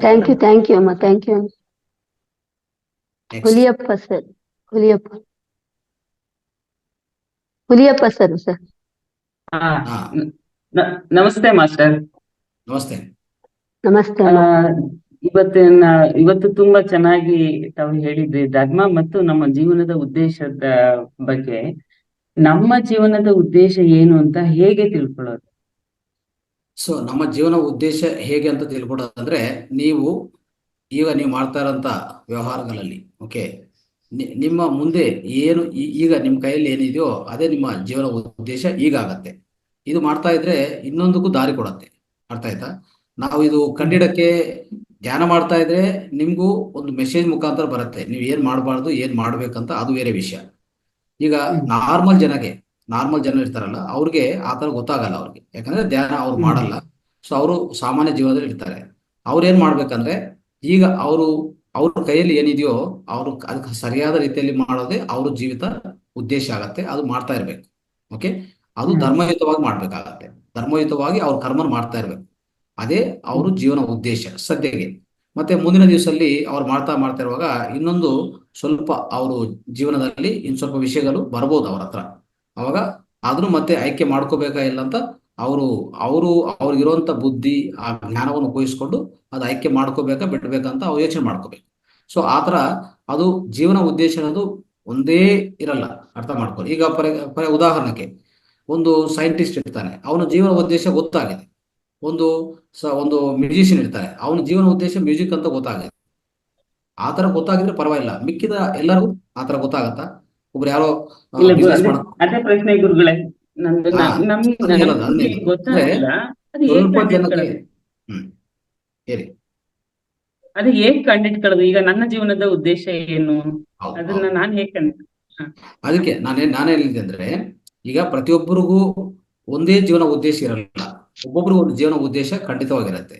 ಇನ್ನೊಂದು ನಾವು ಅಂದ್ರೆ ಒಂದು ಕುಲಂಕುಷವಾಗಿ ಹೇಳ್ಬೇಕಂದ್ರೆ ಒಂದು ಬ್ರಾಡ್ ಪರ್ಸ್ಪೆಕ್ಟಿವ್ ಅಂತ ಹೇಳ್ಬೋದು. ಅಂದ್ರೆ ದೀರ್ಘವಾದ ಒಂದು ಉದ್ದೇಶ ಅಂತ ಹೇಳ್ಬೇಕಂದ್ರೆ, ಪ್ರತಿಯೊಬ್ರು ಆನಂದವಾಗಿ ಇರಬೇಕಂತ ಉದ್ದೇಶ ಈ ಭೂಮಿ ಮೇಲೆ. ಅಂದ್ರೆ ಪ್ರತಿಯೊಂದು ವ್ಯಕ್ತಿ, ಪ್ರತಿಯೊಂದು ಜೀವಿ. ಓಕೆ, ಇಲ್ಲಿ ಬಂದಿರೋದು ಯಾವುದೋ ಒಂದು ದೊಡ್ಡ ಸಾಧನೆ ಮಾಡ್ತೀವಿ, ಆ ಸಾಧನೆ ಮಾಡಿದ್ರೆ ನನಗೂ ಅಸಂತೋಷ ಅಂತ ಏನಿಲ್ಲ. ಇಲ್ಲಿ ನೀವು ಬಂದಿರೋದಕ್ಕೆ ಏನ್ ಕಾರಣ ಅಂದ್ರೆ ನೀವು ಆನಂದವಾಗಿರಕ್ಕೆ ಬಂದಿರೋದಕ್ಕೆ. ಯಾಕಂದ್ರೆ ನಿಮ್ಮ ಆನಂದ ಅನ್ನೋದು ನಿಮ್ಮ ಸ್ವಂತ ಲಕ್ಷಣ, ಅದು ಸ್ವಲಕ್ಷಣ ಅಂತ ಹೇಳ್ಬೋದು, ನೀವು ಸ್ವಧರ್ಮ ಅಂತ ಹೇಳ್ಬೋದು ಅದು ಖಂಡಿತವಾಗಿ. ಯಾಕಂದ್ರೆ ನಾವು ಆತ್ಮ ಪದಾರ್ಥಗಳು, ನಾವೆಲ್ಲ ಆತ್ಮಗಳು ಇಲ್ಲಿ ಬಂದಿದೀವಿ. ಏನಕ್ಕೆ ಬಂದಿದ್ವಿ ಅಂದ್ರೆ ಈ ಭೂಮಿ ಮೇಲೆ ಇರುವಂತ ಈ ಭೌತಿಕ ಅನುಭವಗಳು ಪಡೆಯಕ್ಕೆ ಬಂದಿದ್ರು. ಈ ಭೌತಿಕ ಅನುಭವಗಳು ಯಾವ ರೂಪದಲ್ಲಿ ಪಡಿತೀವಿ ಅಂದ್ರೆ, ನಾನು ಇಂಜಿನಿಯರ್ ಕೆಲಸ ಮಾಡ್ತೀನಿ, ಇನ್ನೊಬ್ರು ಡಾಕ್ಟರ್ ಆಗಿ ಡಾಕ್ಟರ್ ಕೆಲಸ ಮಾಡ್ತಾರೆ. ಸೊ ಯಾವ್ದು ದೊಡ್ಡದು ಯಾವ್ದು ಕಡಿಮೆ ಅಂದ್ರೆ ಇಲ್ಲ, ಪ್ರತಿಯೊಂದು ಸಮಾನನೇ. ಇಲ್ಲಿ ಯಾವ್ದು ದೊಡ್ಡದು ಕಡಿಮೆ, ಇದು ದೊಡ್ಡದು ಇದು ಸಣ್ಣದು, ಇದಕ್ಕಿರುವಂಥದ್ದು ದೊಡ್ಡ ಪ್ರಮಾಣದಲ್ಲಿ ವ್ಯಾಲ್ಯೂ ಇದೆ ಅಂತ ಯಾವುದಿಲ್ಲ. ಪ್ರತಿಯೊಂದು ಸಮಾನ ಈ ಭೂಮಿ ಮೇಲೆ. ಮತ್ತೆ ಪ್ರತಿಯೊಂದು ಸಮಾನ ಅಂತ ಗುರುತಿಸಿದ ಮೇಲೆ ನಾವು ಯಾವುದೇ ಕೆಲಸ ಇಲ್ಲಿ ತೊಡಗಿಸ್ಕೊಂಡಿದ್ರು ಅದೆಲ್ಲನೂ ಅಶಾಶ್ವತವಾಗಿ ಈ ಜನ್ಮಕ್ಕೂ ಅದು ಸರಿಪಡೋದು ಅಷ್ಟೇ. ಈ ಜನ್ಮಕ್ಕೆ ಮಾತ್ರ ಅದು ನಿಮ್ಗೆ ಉಪಯೋಗ ಆಗುತ್ತೆ. ಮತ್ತೆ ಮುಂದಿನ ಜನ್ಮ ಬರುವಾಗ ನೀವು ಏನೇನು ಇವಾಗ ಕಲಿದಿದ್ರೋ ನೀವೇನೇನು ಕಲಿಸ್ಕೊಂಡಿದ್ರೋ ಇಲ್ಲಲ್ಲ, ಆ ಜ್ಞಾನ ನಿಮ್ಗೆ ಉಪಯೋಗ ಆಗುತ್ತೆ. ಮತ್ತೆ ಇದೇ ನಿಮ್ಗೆ ನೆಕ್ಸ್ಟ್ ಜನ್ಮಲ್ಲಿ ಬರಲ್ಲ. ಈಗ ನಾವು ಡಾಕ್ಟರ್ ಆಗಿರ್ತೀವಿ, ಮತ್ತೆ ಮೊನ್ನೆ ಜನ್ಮಲ್ಲಿ ನಾವು ಡಾಕ್ಟ್ರೇ ಆಗ್ತೀವಿ ಅಂತಂದ್ರೆ ಅದು ನೀವು ಆಯ್ಕೆ ಮಾಡ್ಕೋದ ಮೇಲೆ ಡಿಪೆಂಡ್ ಆಗುತ್ತೆ. ಅದು ಆಗ್ಬೋದು, ಇಲ್ಲ ಆಗಿರ್ಬೋದು, ಇನ್ನು ನೀವು ಬೇರೆ ಪಾತ್ರ ತಗೊಂಡಿರ್ಬೋದು. ನಿಸರ್ಗ ಏನ್ ನಿರ್ಣಯ ಮಾಡುತ್ತೋ ಆ ಪಾತ್ರ ಕೊಡುತ್ತೆ ನಿಮ್ಗೆ. ಮತ್ತೆ ಮುಂದಿನ ಜನ್ಮಲ್ಲಿ ಬೇರೆ ಪಾತ್ರ ಕೊಡುತ್ತೆ, ಈ ಪಾತ್ರ ಇರಲ್ಲ. ಗೊತ್ತಾಯ್ತಾ? ಅವಾಗ ಏನು ಮತ್ತೆ ಜೀವನ ಉದ್ದೇಶ ಹೇಗಿರ್ಬೇಕು ಹೇಳಿ? ಆನಂದವಾಗಿರೋದು ಜೀವನ ಉದ್ದೇಶ. ಪ್ರತಿಯೊಬ್ಬರು ನೀವೇನೇ ಮಾಡ್ತಾ ಇದ್ರು ಆ ಮಾಡುವಂತ ಕೆಲಸದಲ್ಲಿ ಧರ್ಮ ಪಾಲನೆ ಮಾಡಿ ನಿಮ್ಮ ಕರ್ಮ ಮಾಡ್ತಾ ಹೋಗಿ. ಓಕೆ, ಅವಾಗ ನಿಮಗೆ ಶಾಂತಿ ಸಿಗತ್ತೆ. ಶಾಂತಿ ಮತ್ತೆ ನಿಮ್ಮ ಹೊರಗಡೆ ಆನಂದ ಯಾವಾಗ್ಲೂ ಇರ್ತದೆ. ಶಾಂತಿಯಿಂದ ಆನಂದ ಬರುತ್ತೆ, ಶಾಂತಿಯಿಂದ ಸೃಜನಾತ್ಮಕತೆ ಹೆಚ್ಚಾಗತ್ತೆ. ನಮ್ಗೆ ಹೇಳ್ಬೇಕಂದ್ರೆ ಆತರ ಶಾಂತಿಯನ್ನು ಪಾಲನೆ ಮಾಡ್ಬೇಕಂದ್ರೆ ಧರ್ಮ ಪಾಲನೆ ಮಾಡ್ಬೇಕು. ಧರ್ಮ ಪಾಲನೆ ಅಂದ್ರೆ ಏನು? ಕರ್ಮಗಳು ಸರಿಯಾದ ರೀತಿಯಲ್ಲಿ ಮಾಡ್ಬೇಕು. ಓಕೆ, ಸೊ ಪ್ರತಿಯೊಬ್ಬರ ಉದ್ದೇಶ ಇದು, ಪ್ರತಿಯೊಬ್ಬರ ಜೀವನ ಉದ್ದೇಶ ಅದು ಪೂರ್ತಿ ಹೇಳ್ಬೇಕಂದ್ರೆ ಸೊ ಒಂದೇ ಒಂದು ಉದ್ದೇಶ, ಎಲ್ಲರಿಗೂ ಆನಂದವಾಗಿರೋದು. ಅದನ್ನ ಅರ್ಥ ಮಾಡ್ಬೇಕು. ಎರಡನೇದು, ಈ ಜನ್ಮದಲ್ಲಿ ನಿಮ್ಗೆ ಏನ್ ಸಿಕ್ತು? ನೀವು ಓದ್ಕೊಂಡು ಇಷ್ಟೆಲ್ಲ ಜೀವನ ನಡ್ಕೊಂಡು ಬಂದಿದ್ರಿ, ನೀವು ಒಂದು ಡಾಕ್ಟರ್ ಆಗಿದ್ರಿ ಅಂದ್ರೆ ಅದು ಡಾಕ್ಟರ್ ಅನ್ನೋದು ಒಂದು ವೃತ್ತಿ ಧರ್ಮ, ಅದು ಈ ಪ್ರಾಪಂಚಿಕ ಧರ್ಮ. ಅದು ಗೊತ್ತಾಯ್ತಾ? ಈ ಪ್ರಾಪಂಚಿಕ ಪ್ರಣಾಳಿಕೆ ಅಂತ ಇಟ್ಕೊಳ್ಳಿ. ಈ ಪ್ರಾಪಂಚಿಕ ಪ್ರಣಾಳಿಕೆ, ಜೀವಿತ ಪ್ರಾಪಂಚಿಕ ಪ್ರಣಾಳಿಕೆ ನಿಮ್ಗೆ ಸಿಕ್ತು, ಅದು ಪಾಲನೆ ಮಾಡಿ. ಅದರಲ್ಲಿ ಧರ್ಮ ಪಾಲನೆ ಮಾಡಿ ಒಂದು ಡಾಕ್ಟರ್ ವೃತ್ತಿಯಾಗಿ ನೀವು ಅದು ಕೊನಸಾಗಿಸ್ಬೇಕಾಗತ್ತೆ. ಆದರೆ ಅದು ಕೊನಸಾಗಿಸ್ತಾ ಅದು ಮುಂದಕ್ಕೆ ತಗೊಂಡು ಹೋಗ್ತಾ ನೀವು ಆನಂದವಾಗಿರ್ಬೇಕಲ್ಲ, ಅದು ಪ್ರಧಾನ ಉದ್ದೇಶ ಆಗತ್ತೆ ಜೀವನಕ್ಕೆ ಒಂದು ಮುಖ್ಯ ಉದ್ದೇಶ ಇದೆ. ಹೇಳ್ಬೇಕಂದ್ರೆ ಈ ಪ್ರಾಪಂಚಿಕ ಉದ್ದೇಶ ಇದೆ. ಪ್ರಾಪಂಚಿಕ ಉದ್ದೇಶ ಬೇರೆ, ಮುಖ್ಯ ಉದ್ದೇಶ, ಪ್ರಧಾನ ಉದ್ದೇಶ ಬೇರೆ. ಪ್ರಧಾನ ಉದ್ದೇಶ ಪ್ರತಿಯೊಂದು ಜೀವಿ, ಪ್ರತಿಯೊಂದು ಮನುಷ್ಯನು ಆನಂದವಾಗಿರೋದೇ ಪ್ರಧಾನ ಉದ್ದೇಶ. ಅದು ನಾವು ಗುರುತಿಸ್ಬೇಕು.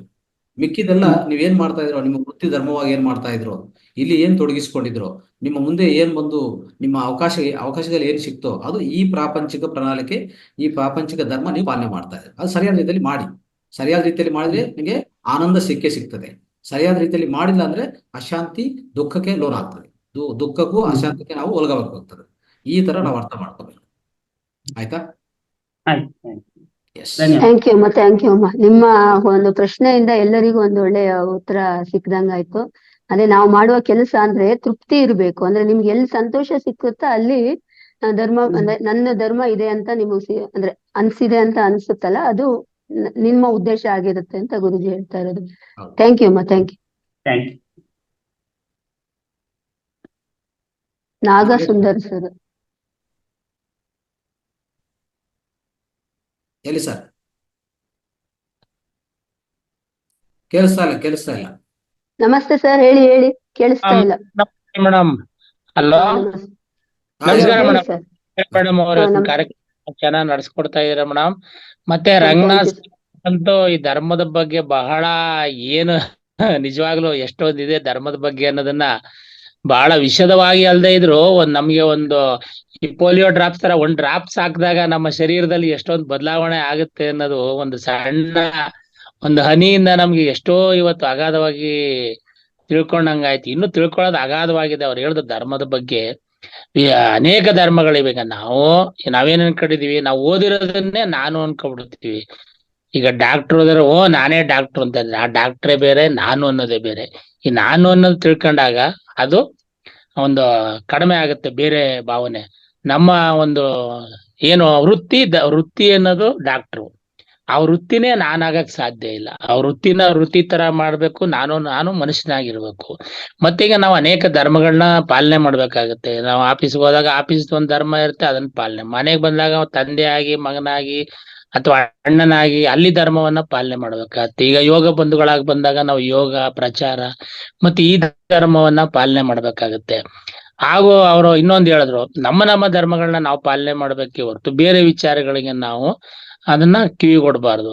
ಈಗ ಒಬ್ಬ ವಯಸ್ಸಾದ ವ್ಯಕ್ತಿ ಒಂದ್ ಮನೆ ಮುಂದೆ ಕೂತ್ಕೊಂಡು ಒಂದು ಪೇಚಾಡ್ತಾ ಇರ್ತಾನಂತೆ, ಅಯ್ಯೋ ಏನಪ್ಪಾ ಹಂಗಾಗೋಯ್ತು ಹಿಂಗಾಗೋಯ್ತು ಅಂತ. ಅವಾಗ ಆಕಾಶ ಮಾರ್ಗದಲ್ಲಿ ಶಿವ ಹೋಗ್ತಾ ಇರ್ತಾನೆ. ಯಾರೋ ಇಲ್ಲಿ ಏನಪ್ಪ ಏನೇನೋ ಗೊಣಗ್ತಾ ಇದಲ್ಲ ಅಂತ ಬಂದು, ಏನಪ್ಪಾ ನಿನ್ ಕಷ್ಟ ಅಂತ ಅವನ್ನ ಕೇಳ್ತಾರಂತೆ. ಅವಾಗ ಹೇಳ್ತಾನಂತ, ಅಯ್ಯೋ ದೇವ್ರೇ ನೋಡಿ, ಪ್ರಪಂಚದಲ್ಲಿ ಹಂಗಾಗ್ ಹೋಗ್ತಾ ಇದೆ, ಹಿಂಗಾಗ್ ಹೋಗ್ತಾ, ಅಧರ್ಮಗಳು ನಡೀತಾ ಇದೆ, ಎಲ್ಲ ಜನಗಳು ದುರ್ಮಾರ್ಗಿಗಳಾಗಿದ್ದಾರೆ, ನನಗೆ ಬಹಳ ಚಿಂತೆ ಆಗಿದೆ, ಇಷ್ಟೆಲ್ಲಾ ಹಾಳಾಗ್ತಾ ಇದೆ ಪ್ರಪಂಚ, ಒಳ್ಳೆ ರೀತಿಲಿ ಇಲ್ಲ ಅಂತ ಹೇಳ್ತಾನಂತೆ. ಆವಾಗ ದೇವ್ರು ಹೇಳ್ತಾರಂತೆ, ನೋಡಪ್ಪ ನೀ ಚೆನ್ನಾಗಿರೋದ್ ನೋಡ್ಕೊ, ನೀನು ಪ್ರಪಂಚದ ವಿಷಯ ಬಿಟ್ಬಿಡು, ನೀನು ನಿನ್ನ ಧರ್ಮ ಪಾಲನೆ ಮಾಡು. ನೀನ್ ಏನ್ ಮಾಡ್ಬೇಕು, ನಿನ್ ಧರ್ಮ ಪಾಲನೆ ಮಾಡು. ಉಳಿದದ್ದು ನನ್ ಕೆಲ್ಸ. ಅದು ಪ್ರಪಂಚನ ಯಾವ ರೀತಿ ನಡೆಸ್ಬೇಕು, ಯಾವ ರೀತಿ ಇಡಬೇಕು, ಯಾವ ರೀತಿ ಎಲ್ಲರಿಗೂ ನಾನು ಬುದ್ಧಿ ಕಲಿಸ್ಬೇಕು, ಅದು ನನ್ನ ಧರ್ಮ. ಅದು ನನ್ನ ಧರ್ಮಕ್ಕೆ ನೀನ್ ಬಂದು ಇಂಟರ್ಫಿಯರ್ ಆಗ್ಬೇಡ. ನಿನ್ನ ಧರ್ಮವನ್ನು ನೀನ್ ಪಾಲನೆ ಮಾಡು. ನಿನ್ನ ಧರ್ಮ ಏನೇನು ಅನ್ನೋದನ್ನ ಹೇಳ್ತಾರಂತೆ. ಈ ಒಂದು ಸಣ್ಣ ಉದಾಹರಣೆಯಿಂದಾನೇ ನಮ್ಗೆ ಎಷ್ಟೋ ಒಂದು ನಮ್ಮ ಧರ್ಮ ಏನು ಅನ್ನೋದನ್ನ ತಿಳ್ಕೊಬಹುದು ಅಂತ ನನ್ನ ಅನಿಸಿಕೆ. ಅವಕಾಶ ಕೊಟ್ಟಿದ್ದಕ್ಕೆ ಧನ್ಯವಾದಗಳು ಮೇಡಮ್. ಮಧುರಾ ಮೇಡಮ್ ಮತ್ತೆ ರಂಗನಾಥ್, ಬಹಳ ಅದ್ಭುತವಾಗಿತ್ತು. Thank you sir. ಅದೇ ಗುರುಜಿ ಹೇಳ್ತಾ ಇರೋದು, ನಮ್ಮ ಧರ್ಮ ನಾವು ಪಾಲನೆ ಮಾಡ್ಬೇಕು, ನಮ್ ಕೆಲಸ ಅಷ್ಟು ನಾನು ಅಂದ್ರೆ ಶ್ರದ್ಧೆಯಿಂದ ಮಾಡ್ಬೇಕು, ಅದ್ರೆ ನಮ್ಗೆ ಸಿಗ್ತಾ ಹೋಗುತ್ತೆ ಅಂತ ಹೇಳ್ತಾ ಇರೋದು. ಅಂದ್ರೆ ನಮ್ ಧರ್ಮ ನಾವು ಪಾಲನೆ ಮಾಡ್ಕೊಂಡು ಹೋಗ್ಬೇಕು ಅಂತ ಅಂದ್ರೆ ಗುರುಜಿ ಹೇಳ್ತಿರೋದು ಅದೇ ಕಾನ್ಸೆಪ್ಟ್. ಪತ್ರಿಜಿ ಅವ್ರದ್ದು ಅದೇ ಆಗಿತ್ತು, ನಮ್ ಗುರುಜಿನೂ ಅದನ್ನೇ ಹೇಳ್ತಾ ಇದ್ದಾರೆ ಇವಾಗ. Thank you sir, thank you, ಅದ್ಭುತವಾಗಿ ಮಾತಾಡಿ. Thank you. ಲಕ್ಷ್ಮೀಕಾಂತ್ ಮಾತಾಡಿ. ಸರ್ ನಮಸ್ತೆ ಸರ್. ಸರ್ ತಾವ್ ಹೇಳ್ತಾ ಇದ್ರಿ, ಈಗ ಈ ಜನ್ಮದಲ್ಲಿ ಡಾಕ್ಟರ್ ಆಗಿರೋರು ಮುಂದಿನ ಜನ್ಮದಲ್ಲಿ ಡಾಕ್ಟರ್ ಆಗಿ ಕೇಳ್ಕೊ ಬಂದ್ರೆ ಡಾಕ್ಟರ್ ಆಗ್ಬೋದು, ಅಥವಾ ಬೇರೆ ಏನಾದ್ರೂ ಆಗ್ಬೋದು. ಈಗ ನಾವು ಪ್ರಪಂಚದಲ್ಲಿ ನೋಡ್ತಾ ಇದ್ವಿ, ಈ ಕೆಟ್ಟದ್ದನ್ನ ನಾವ್ ಯಾಕೆ ಕೇಳ್ಕೊಂಡ್ ಬರ್ತೀವಿ ಹಂಗಾದ್ರೆ? ಯಾಕೆ ಎಲ್ಲರೂ ಒಳ್ಳೇದನ್ನೇ ಕೇಳ್ಬಾರ್ದು? ಎಲ್ಲರೂ ಒಳ್ಳೆಯವರಾಗಿರೋದಕ್ಕೆ ಬಯಸ್ತಾರೆ, ಚೆನ್ನಾಗಿರ್ಬೇಕು ಅಂತ ಬಯಸ್ತಾರೆ. ಆದ್ರೂ ಈ ಕೆಟ್ಟತನ ಯಾಕಿದೆ ಸರ್? ಕೆಟ್ಟತನ ಅನ್ನೋದು ಬರೋದು ಕಾರಣಗಳು ತುಂಬಾ ಇದೆ. ಅಂದ್ರೆ ಒಂದು ಕಾರಣ ಅಂತ ಹೇಳಕ್ಕಾಗಲ್ಲ, ಅದಕ್ಕೆ ಅರ್ಥ ಆಯ್ತಾ? ಒಂದು, ನಿಮ್ಮ ಹಿಂದಿನ ಜನ್ಮ ಸಂಸ್ಕೃತಿನೂ ಸ್ವಲ್ಪ ಕೆಲಸ ಮಾಡ್ತಾ ಇರ್ತದೆ, ಅರ್ಥ ಆಯ್ತಾ? ಎರಡನೇದು, ನಿಮ್ಮ ಪ್ರಾಪಂಚಿಕದಲ್ಲಿ ಈ ಜೀವನದಲ್ಲಿ ನಿಮ್ಮ ಸುತ್ತಮುತ್ತ ಇರುವಂತ ಜನ ಅದ್ರ ಮೇಲೆ ಡಿಪೆಂಡ್ ಆಗತ್ತೆ, ಅದ್ರ ಮೇಲೇನೂ ಆಧಾರ ಆಗತ್ತೆ. ಯಾಕಂದ್ರೆ ಹೇಳ್ತಾರಲ್ಲ, ನಿಮ್ಮ ಫ್ರೆಂಡ್ಸ್ ಒಂದು 6 ತಿಂಗಳು ನೀವು ಯಾರ ಜೊತೆಗೆ ಇದ್ದೀರೋ ನೀವು ಹಾಗೆ ಆಗ್ತೀರಿ ಅಲ್ವಾ? ಅದನ್ನೂ ಒಂದು ಕಾರಣ ಆಗತ್ತೆ, ಅರ್ಥ ಮಾಡ್ಕೊಳ್ಳಿ. ಆಮೇಲೆ ಇನ್ನೊಂದು ಏನಂದ್ರೆ, ಕೆಟ್ಟತನಕ್ಕೂ ನಮ್ಮ ದುರಾಶೆನೇ ಕಾರಣ. ದುರಾಶೆವೇ ದುಃಖಕ್ಕೆ ಕಾರಣ ಅಂತ ಹೇಳ್ತೀವಲ್ಲ, ಈ ದುರಾಶೆ ಹೆಚ್ಚಾಗ್ತಾ ಇದೆ ಇತ್ತೀಚಿನ ಕಾಲದಲ್ಲಿ. ಇನ್ನೊಂದು ಏನಂದ್ರೆ, ಇಲ್ಲಿ ಧರ್ಮದ ಬಗ್ಗೆ ಹೇಳೋರು ಯಾರಿಲ್ಲ.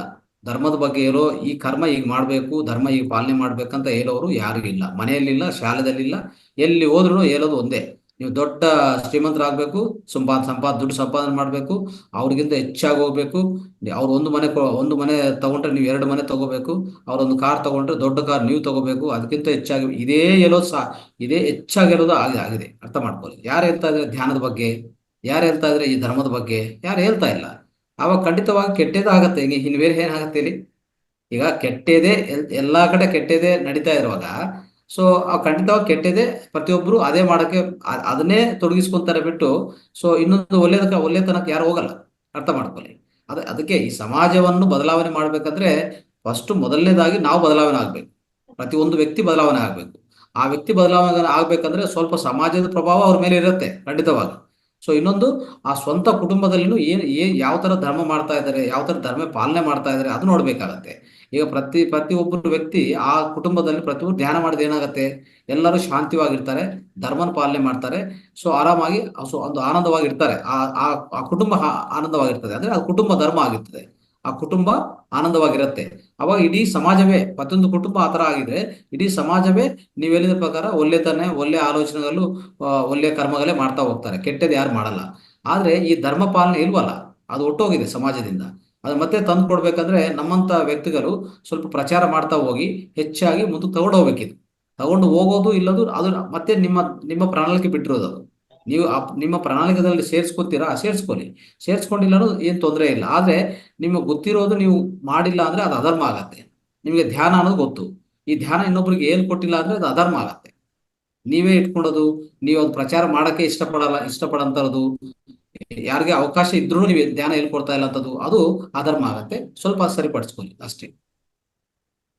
ನಾವ್ ಏನು ಹುಟ್ಟಿ ಬಂದಿರ್ತೀವೋ ಅದೊಂದು 50% ಇದಾದ್ರೆ ನಮ್ಮ ಎನ್ವೈರನ್ಮೆಂಟ್ ಸುತ್ತಮುತ್ತಲು ಇರೋದು ನಮ್ಗೆ ಎಫೆಕ್ಟ್ ಮಾಡ್ತದೆ. ಅದಕ್ಕೆ ಕಾರಣಗಳು ಎಷ್ಟೋ ಇದೆ ಅಂತ ಹೇಳ್ತಾ ಇದ್ದೀನಿ. ಒಂದೇ ಕಾರಣ ಅಂತ ಹೇಳಕ್ಕಾಗಲ್ಲ. ಓಕೆ, ಇಷ್ಟು ಕಾರಣಗಳಿದೆ ನಮ್ಮ ಸುತ್ತಮುತ್ತ, ಅದ್ರ ಅರ್ಥ ಮಾಡ್ಕೋಬೇಕು ನಾವು. ಓಕೆ, ಈ ತರ ಮಾಡ್ತದೆ. ಎಸ್, ಥ್ಯಾಂಕ್ ಯು ಅಮ್ಮ, ಥ್ಯಾಂಕ್ ಯು. ಆದ್ರೆ ಸರ್ ಹಿಂದಿನ ಜನ್ಮದ್ದೇ ಜಾಸ್ತಿ ಇದಾಗತ್ತೆ ಅಂತ ಹೇಳ್ತಾರಲ್ವಾ ಸರ್ ಕರ್ಮಗಳು? ಹೌದೌದು. ಇಂದಿನ ಜನ್ಮ ಕರ್ಮಗಳು, ಇಂದಿನ ಜನ್ಮ ಸಂಸ್ಕೃತಿ, ಸಂಸ್ಕೃತಿ ಅದೇ ನಮಗೆ. ಇಂದಿನ ಜನ್ಮ ಗುಣಗಳು. ಆ ಅದು ಇದೆಯೋ ಅದೆಲ್ಲಾನು ಪ್ರಭಾವ ಮೇಲೆ ಇರುತ್ತೆ. ಅದನ್ನ ತಪ್ಪಿಸ್ಕೋಬೇಕಂದ್ರೆ ಇಂಥ ಸತ್ಸಂಗಲ್ಲಿ ಸಿಕ್ಬೇಕು. ಇಂಥ ಗುರುಗಳು, ಸತ್ಸಂಗ, ಇಂಥ ಮಿತ್ರರು ಸಿಕ್ಕಿದ್ರೆ ಸ್ವಲ್ಪ ಸ್ವಲ್ಪ ಸ್ವಲ್ಪ ಸ್ವಲ್ಪ ಸರಿ ಆಗ್ತಾ ಹೋಗ್ತದೆ. ಅರ್ಥ ಆಯ್ತಾ? ಇದು ಸಿಕ್ಕಿಲ್ಲ ಅಂದ್ರೆ ಮತ್ತೆ ಕೆಟ್ಟ ಫ್ರೆಂಡ್ಶಿಪ್ ಸಿಕ್ಕಿದ್ರೆ ಅವನು ಇನ್ನೂ ಹಾಳಾಗ್ತಾನೆ ಈ ಜನ್ಮದಲ್ಲಿ. ಅಂದ್ರೆ ಅವನು ಆತ್ಮದ ಸ್ಥಿತಿ ಇನ್ನೂ ಕುಂಗೋಗತ್ತೆ, ಇನ್ನೂ ಕೆಳಗಡೆ ಹೋಗ್ಬಿಡ್ತದೆ. ಅದಮ ಹೋಗ್ಬಿಡ್ತಾನೆ ಅವನು. ಅರ್ಥ ಆಯ್ತಾ? Thank you sir, thank you. Masters ಯಾರ್ದಾದ್ರು ಏನಾದ್ರು ಅನುಭವ ಇದೆಯಾ ಅಥವಾ ಶೇರ್ ಮಾಡೋದಿದೆಯಾ? ಇವತ್ತಿನ ಕ್ವಶನ್ ಕೇಳೋದಿದ್ಯಾ? Madam Deepa madam. ನಮಸ್ತೆ ಗುರುಜಿ. ನಮಸ್ತೆ ಮೇಡಮ್. ಇವತ್ತಿನ ಕಾನ್ಸೆಪ್ಟ್ ಗುರುಜಿ ನಾನು ಶಾರ್ಟ್ ಆಗಿ ಕೇಳ್ತೀನಿ, ತುಂಬಾ ಕೇಳಲ್ಲ, ಯಾಕಂದ್ರೆ ನನ್ ಕ್ವಶನ್ಸ್ ತುಂಬಾನೇ ಇದೆ ಇದ್ರ ಬಗ್ಗೆ. ಒಂದ್ ಕ್ವಶನ್ ಕೇಳ್ತೀನಿ ಗುರುಜಿ ಅಷ್ಟೇನೆ.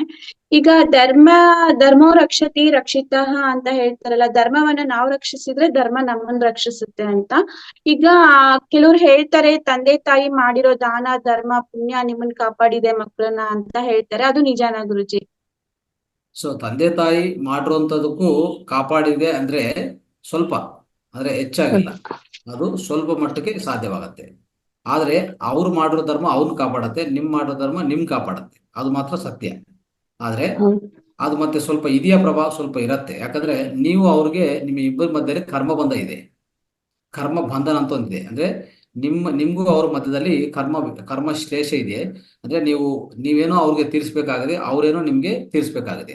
ಅದಕ್ಕೋಸ್ಕರ ಈ ಜನ್ಮದಲ್ಲಿ ನೀವಿಬ್ರು ತೊಡಗಿಸ್ಕೊಂಡಿದ್ದೆ, ಅಂದ್ರೆ ನೀವಿಬ್ರು ಒಂದು ಕುಟುಂಬದಲ್ಲಿ ಬಂದಿದ್ರಿ. ಅರ್ಥ ಆಯ್ತಾ?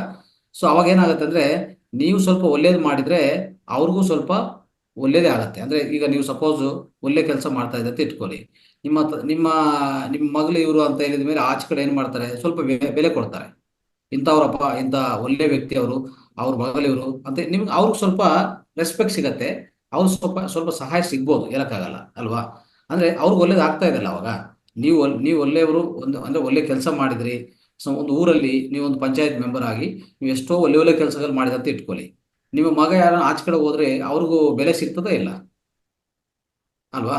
ಅಂದ್ರೆ ಒಂಥರ ನಿಮ್ಮ ಸಹಾಯ, ನಿಮ್ಮ ಧರ್ಮ, ನೀವು ಮಾಡಿರುವಂತ ಆ ಪುಣ್ಯ ಕರ್ಮಗಳು ಅವನಿಗೂ ಸ್ವಲ್ಪ ಸಹಾಯ ಆಗ್ತಾ ಇರ್ತದೆ. ಆದ್ರೆ ನೇರವಾಗಿ ಅವ್ರಿಗೆ ಪೂರ್ತಿ 100% ಅವನಿಗೆ ಸೇರಲ್ಲ, 100% ನಿಮ್ಗೆ ಸೇರೋದು. ನಿಮ್ಮಿಂದ ಸ್ವಲ್ಪ ಸಹಾಯ ಆಗ್ಬೋದು, ಆದ್ರೆ ಪೂರ್ತಿ ಅಂತೂ ಅವ್ರಿಗೆ ಸೇರಲ್ಲ. ಪೂರ್ತಿ ಅದು ಬಿಲಾಂಗ್ಸ್ ಟು ಯು, ಅಂದ್ರೆ ನಿಮ್ಗೆ ಪೂರ್ತಿ ಅನ್ವಯಿಸ್ತದೆ. ಯಾರು ಮಾಡ್ಕೊಡೋದು ಅವ್ರಿಗೆ ಅನ್ವಯಿಸ್ತದೆ. ಆದ್ರೆ ಅದು ಪ್ರಭಾವ ಅನ್ನೋದು ಇವ್ರಿಗೂ ಸ್ವಲ್ಪ ಸಿಗತ್ತೆ ಅಂತ ಹೇಳ್ತೀನಿ ಅಷ್ಟೇ. ಓಕೆ ಗುರುಜಿ, ನಾನು ಒಂದು ಫ್ಯಾಮಿಲಿ ನೋಡಿದ್ದೀನಿ. ಯಾಕಂತಂದ್ರೆ ಆ ಫ್ಯಾಮಿಲಿಲಿ ಅವ್ರ ತಂದೆ ತಾಯಿ ತುಂಬಾನೇ ಒಳ್ಳೆಯವರು, ಆದ್ರೆ ಮಕ್ಕಳು ಮಾತ್ರ ಸರಿ ಇಲ್ಲ. ಆದ್ರೂನು ಅವ್ರ ಮಕ್ಕಳು ತುಂಬಾ ಚೆನ್ನಾಗಿದ್ದಾರೆ. ಅಂದ್ರೆ ಅವ್ರಿಗೆ ತುಂಬಾ ಎಲ್ಲರೂ ರೆಸ್ಪೆಕ್ಟ್ ಕೊಡ್ತಾರೆ ನೀವ್ ಹೇಳಿದ ಹಾಗೆ, ಮತ್ತೆ ಅವರು ತುಂಬಾ ಚೆನ್ನಾಗೇ ಬದುಕ್ತಿದ್ದಾರೆ. ಆದ್ರೆ ತಂದೆ ತಾಯಿ ಮಾತ್ರ ತುಂಬಾ ಕಷ್ಟಪಟ್ಟು ಮುಂದೆ ಬಂದು ಎಲ್ಲ ದಾನ ಧರ್ಮ ಎಲ್ಲ ಮಾಡ್ತಾ ಇದ್ರು, ಬಟ್ ಮಕ್ಕಳು ಸರಿ ಇಲ್ಲ. ಅದಕ್ಕೆ ನನ್ಗೆ ಈ ಕ್ವಶನ್ ಬಂತು. ಇನ್ನೊಂದು ಮತ್ತೆ ನಾನು ಏನ್ ಅನ್ಕೊಂಡಿದೀನಿ ಗುರುಜಿ ಅಂದ್ರೆ, ಧರ್ಮದ ದಾರಿ ಯಾವಾಗ್ಲೂ ಸುಗಮವಾಗಿರಲ್ಲ, ಅಲ್ಲಿ ಕಷ್ಟ ಮತ್ತೆ ಕಲ್ಲು ಮುಳ್ಳುಗಳು ಅಂತಾನೆ ಹೇಳ್ತಾರಲ್ಲ, ಧರ್ಮದ ದಾರಿಯಲ್ಲಿ ಕಲ್ಲು ಮುಳ್ಳುಗಳು ಜಾಸ್ತಿ, ಪರೀಕ್ಷೆಗಳು ಜಾಸ್ತಿ ಅಂತ ನನ್ಗೆ ಅನ್ಸುತ್ತೆ ಗುರುಜಿ, ಅದ್ ನಿಜಾನಾ? ಹೌದು, ಇರ್ಬೋದು. ಅಂದ್ರೆ ಈಗ ಧ್ಯಾನ ಪ್ರಚಾರ ಮಾಡಕ್ ಹೋಗ್ತೀರಿ ನೀವು, ಓಕೆ, ನಿಮ್ಗೆ ಪ್ರತಿಯೊಂದು ದಿವಸ ಒಂದೇ ತರ ಇರಲ್ಲ. ಮನೆಯಲ್ಲಿ ಒಂದ್ಸರಿ ಕಷ್ಟಗಳಿರ್ತದೆ, ಮನೆಯಲ್ಲಿ ಬೇಕಾಗಿರುವಂತ ವಸ್ತುಗಳಿಲ್ಲ. ಆದ್ರೂ ನೀವು ನಿಮ್ಮ ಧರ್ಮ ನೀವು ನಿರ್ವಹಿಸ್ತೀರಾ ಇಲ್ಲ ಧರ್ಮನು ನೆಗ್ಲೆಕ್ಟ್ ಮಾಡ್ತೀರಾ? ನಿರ್ವಹಿಸ್ತೀವಲ್ಲ, ನಿಮ್ ಧರ್ಮ ನೀವು ನಿರ್ವಹಿಸ್ತಾ ಇದ್ರಿ. ಮನೆಯಲ್ಲಿ ತೊಂದರೆಗಳಿದೆ, ಕಷ್ಟಗಳಿದೆ, ಬಾಧಗಳಿದೆ, ದುಃಖಗಳಿದೆ, ಏನೇನೋ ಆಗ್ತಾ ಇರ್ತದೆ ಪ್ರತಿಯೊಂದು ಮನೆಯಲ್ಲಿ. ಅದು ಕಾಮನ್. ಅದು ದೊಡ್ಡ ದೊಡ್ಡ ಗುರುಗಳಿಗೆ ಅವ್ರು ಎಷ್ಟೋ ಚಾಲೆಂಜಸ್ ಬಂದಿರ್ತದೆ. ದೊಡ್ಡ ದೊಡ್ಡ ಗುರುಗಳು ಅವರೆಲ್ಲ ಅಂದ್ರೆ ನಮ್ಮ ರಾಮಕೃಷ್ಣ ಪರಮಹಂಸ ಆಗ್ಬೋದು, ವಿವೇಕಾನಂದರು, ಈ ತರ ರಮಣ ಮಹರ್ಷಿ ಅವರು, ಮತ್ತೆ ಪತ್ರಿಜಿ ಗುರುಗಳು, ಇವರೆಲ್ಲರೂ ಎಷ್ಟೋ ತೊಂದರೆಗಳು ಆಟಂಕಗಳು ಬಂದಿದೆ. ಆದ್ರೆ ಅವ್ರ ಧರ್ಮವನ್ನು ಬಿಡಲ್ಲ, ಅವ್ರ ಧರ್ಮವನ್ನು ಬಿಡಲ್ಲ ಅಷ್ಟೇ. ಅದು ನೀವು ಮಾಡ್ತಾ ಹೋಗಿ ಅಷ್ಟೇ. ಅದೇ ನಾನು ಇಷ್ಟವರೆಗೆ ಹೇಳ್ತಾ ಇದ್ದೆ, ನಿಮ್ಮ ಹೃದಯ ಧರ್ಮ ಏನು? ಹೃದಯ ಬಡಿತ, ಹೃದಯದಲ್ಲಿ ಎಲ್ಲ ರಕ್ತವನ್ನು ಪಂಪ್ ಮಾಡೋದು ಅಲ್ವಾ? ಅದು ಯಾವುದೇ ಇವತ್ತು ನಿಮ್ಮ ನಿಮ್ಮ ಅಂದ್ರೆ ನಿಮ್ಮ ಮನಸ್ಸು ಚೆನ್ನಾಗಿಲ್ಲ, ಸೊ ನೀವು ಅದಕ್ಕೂ ಏನು ಹೇಳಿಲ್ಲ, ನೀವು ಅದನ್ನು ಪ್ರೀತಿಸಿಲ್ಲ ಅಂತ ಹೇಳ್ಬಿಟ್ಟು ಅದು ನಿಲ್ಲಿಸ್ತದ? ಅದು ನಿಲ್ಲಿಸಿದ್ರೆ ಏನಾಗುತ್ತೆ? ನಮ್ಮ ಆರೋಗ್ಯ, ಮನುಷ್ಯನ ಏನಾಗ್ತಾನೆ? ಸತ್ತು ಹೋಗ್ತಾನೆ ಅಲ್ವಾ? ಸೊ ಆ ಧರ್ಮವನ್ನು ಪಾಲಿಸ್ತಾನೆ ಇರ್ತದೆ, ಅರ್ಥ ಮಾಡ್ಕೊಳ್ಳಿ. ಆದ್ರೆ ನಾವು ಏನ್ ಮಾಡ್ತಾ ಇದ್ವಿ, ಅದ್ರ ಪರವಾಗಿ ನಮ್ಮ ಮನಸ್ಸು ಕೆಟ್ಟದಾಗ ಮನಸ್ಸು ಏನ್ ಮಾಡ್ತಾ ಇದ್ವಿ, ಅದರಿಂದ ಆತಂಕ, ಭಯ ಹೆಚ್ಚು, ಈ ಖಿನ್ನತೆ ಭಾವಗಳು ಮತ್ತೆ ಡಿಪ್ರೆಷನ್, ಇದರಿಂದ ಅದ್ರ ಮೇಲೆ ನಾವು ಕೆಟ್ಟ ಪರಿಣಾಮ ತಗೊಂಡ್ ಬರ್ತಾ ಇದ್ವಿ. ಅದು ನಾವು ಮಾಡ್ತಾ ಇರೋಂಥ ಅಧರ್ಮ, ಅಂದ್ರೆ ಮನಸ್ಸಿಂದ ಮಾಡುವಂತ ಅಧರ್ಮ. ಬಟ್ ಅದು ಧರ್ಮವನ್ನು ಅದು ಪಾಲಿಸ್ತಾನೆ ಇದೆ. ನೀವು ಹೀಗೆ ಮಾಡುವಾಗ ಏನಾಗತ್ತೆ, ಅದ್ರ ಮೇಲೆ ನೀವು ನಿಮ್ಮ ಪರವಾಗಿ ನೀವು ಅಧರ್ಮ ಮಾಡುವಾಗ ನಿಧಾನವಾಗಿ ಏನಾಗತ್ತೆ, ಅದನ್ನ ಆರೋಗ್ಯ ಕುಂಗೋಗತ್ತೆ. ಆವಾಗ ಅದು ನಿಮ್ಗೆ ಅನಾರೋಗ್ಯ ತಂದು ಕೊಡ್ತದೆ. ಅವಾಗ ಹೃದಯಕ್ಕೆ ಸಂಬಂಧಿತ ರೋಗಗಳು ಬಂದೇ ಬರ್ತದೆ. ಆದ್ರೆ ನೀವು ಸರಿಯಾದ ಪಾಲನೆ ಮಾಡಿದ್ರೆ, ನಿಮ್ಮ ಪರವಾಗಿ ನೀವು ಸರಿಯಾದ ಧರ್ಮ ಪಾಲನೆ ಮಾಡಿದ್ರೆ, ಅದು ಪರವಾಗಿ ಏನ್ ಮಾಡ್ಬೇಕು? ಶಾಂತಿಯುತವಾಗಿ ಇಟ್ಕೋಬೇಕು, ಧ್ಯಾನ ಮಾಡ್ಬೇಕು, ಇನ್ನೊಬ್ರಿಗೆ ಸಹಾಯ ಮಾಡಿ, ಪ್ರೀತಿಸಿ, ಯಾರಿಗೂ ತೊಂದರೆ ಮಾಡ್ಕೋಬಿಡಿ, ಅರ್ಥ ಆಯ್ತಾ? ಸೊ ಇನ್ನೊಂದು, ಅಸಮಗ್ರವಾದ ಆಹಾರ ತಿನ್ನಕ್ ಹೋಗ್ಬಿಡಿ, ಈ ಜಂಕ್ ಫುಡ್ಸ್ಗಳು ತೆಗಿಬಿಡಿ, ಒಳ್ಳೆ ಆರೋಗ್ಯ ಪಾಲನೆ, ಒಳ್ಳೆ ಆಹಾರ ಪಾಲನೆ ಮಾಡಿ. ಇದೆಲ್ಲ ನೀವು ಮಾಡಬೇಕಾಗಿರುವಂತ ಧರ್ಮ ಏನು? ನೀವೊಂದು ಮನುಷ್ಯಾಗಿ ಈ ದೇಹನು ನೀವು ನಿರ್ವಹಿಸ್ತಾ ಇದ್ವಲ್ಲ, ನೀವು ಬಾಸ್ ಇದಕ್ಕೂ. ಅಂದ್ರೆ ನಿಮ್ಮ ಆತ್ಮ ಅನ್ನೋದು ಇದಕ್ಕೂ ಪ್ರಧಾನ ಕಾರಣ. ಈ ದೇಹ ಬಂದಿರೋದ ಕಾರಣ ಯಾರು? ನಿಮ್ಮ ಆತ್ಮ, ನಿಮ್ಮ ಮನಸ್ಸಲ್ಲ. ಆ ಮನಸ್ಸನ್ನು ಸರಿಯಾದ ಪಾಲನೆ ಮಾಡಿ, ಅವಾಗ ಮನಸ್ಸು ಈ ಕೆಟ್ಟ ಪ್ರಭಾವಗಳು ಈ ದೇಹದ ಈ ಹೃದಯ ಮೇಲೆ ಇರಲ್ಲ. ಇಲ್ಲ ಅಂದ್ರೆ ಖಂಡಿತವಾಗಿ ಈ ಅಡ್ಡ ಪರಿಣಾಮಗಳು, ಕೆಟ್ಟ ಪರಿಣಾಮಗಳು ಹೃದಯ ಮೇಲೆ ಬೀರ್ತಾನೆ ಇರ್ತದೆ. ಅವಾಗ ಹೃದಯ ಆರೋಗ್ಯ ಕುಗ್ಗೋಗುತ್ತೆ. ಅರ್ಥ ಮಾಡ್ಕೊಳ್ಳಿ. ಈ ತರ ಪ್ರತಿ ಒಂದು ಆ ಲೆವೆಲ್ಗೆ, ಅಂದ್ರೆ ಅದಕ್ಕೆ ತಕ್ಕ ಧರ್ಮ ಅನ್ನೋದು ಪ್ರತಿಯೊಂದು ಇರುತ್ತೆ. ಸೊ ಅವಾಗ ಹೃದಯ ಧರ್ಮ ಖಂಡಿತವಾಗಿ ಅದು ಪಾಲನೆ ಮಾಡ್ತಾನೆ ಇದೆ. ಪ್ರತಿ ದಿವಸ, ಪ್ರತಿ ಕ್ಷಣ ಆ ಧರ್ಮ ಅದು ನಿರ್ವಹಿಸ್ತಾನೆ ಇದೆ. ಆದ್ರೆ ನಾವು ಸರಿಯಾದ ಧರ್ಮ ನಿರ್ವಹಿಸ್ತಾ ಇಲ್ಲ, ಅದು ಸಂಬಂಧಿತ. ಅದನ್ನ ಅರ್ಥ ಮಾಡ್ಕೋಬೇಕು. ಓಕೆ ಗುರುಜಿ, ಥ್ಯಾಂಕ್ ಯು ಗುರುಜಿ, ನಂಗೆ ಉತ್ತರ ಸಿಕ್ತು. ಥ್ಯಾಂಕ್ಸ್ ಗುರುಜಿ. Thank you Deepa, thank you. Right. So I think ಕೊನೆ ಪ್ರಶ್ನೆ ಲಕ್ಷ್ಮೀಕಾಂತ್ ಹಾ, ಅವ್ರಿಗೆ ಲಕ್ಷ್ಮೀಕಾಂತಮ್ಮ ಕೊನೆ ಇದ್ದಾರೆ ಪ್ರಶ್ನೆ, ಸರ್. ಮುಂದಕ್ಕೆ ಹೋಗೋಣ. ಸೊ ಸಮಯ ಇಲ್ಲ. ಸರ್, ಈಗ ನಾವು ತಂದೆ ತಾಯಿಗಳನ್ನ ಸರಿಗ್ ನೋಡ್ಕೊಂಡಿರಲ್ಲ, ಅವ್ರು ಈಗ ಇರಲ್ಲ ಭೂಮಿ ಮೇಲೆ. ಆದ್ರೆ ನಮ್ಗೆ ಪಾಪ ನಾವು ಮಾಡಿರೋದು ತಪ್ಪು ಅಂತ ಗೊತ್ತಾಗ್ತದೆ, ಪಶ್ಚಾತ್ತಾಪನು ಪಟ್ಟಿರ್ತೀವಿ. ಈಗ ಅವರು ಕೆಲವ್ರು ಹೇಳ್ತಾರೆ ಮನೆಯಲ್ಲಿ, ನಿಮ್ಮ ಅಮ್ಮನೇ ಹುಟ್ಟಿದಾಳೆ, ನಿಮ್ಮ ಅಪ್ಪನೇ ಹುಟ್ಟಿದ್ದಾರೆ ಅಂತ ಹೇಳ್ತಾರೆ, ಅಥವಾ ನಿಮ್ ತಾತನೋ ನಿಮ್ಮ ಅಜ್ಜಿನೇ ಹುಟ್ಟಿದೆ, ಹಂಗೆ ಇದೆ ಮಗು ಅಂತ ಹೇಳ್ತಾರೆ. ಅದು ನಿಜನಾ ಸರ್? ಸೊ ಅದಕ್ಕೂ ದೊಡ್ಡ ಚರಿತ್ರೆ ಇದೆ, ಹೌದೌದು. ಅಂದ್ರೆ ಅದು ಕರ್ಮಚಕ್ರದ ಬಗ್ಗೆ ತಿಳ್ಕೋಬೇಕು. ಅದೇ ದೊಡ್ಡ ಸಬ್ಜೆಕ್ಟ್ ಇದು, ಅಷ್ಟು ಈಜಿ ಇಲ್ಲ.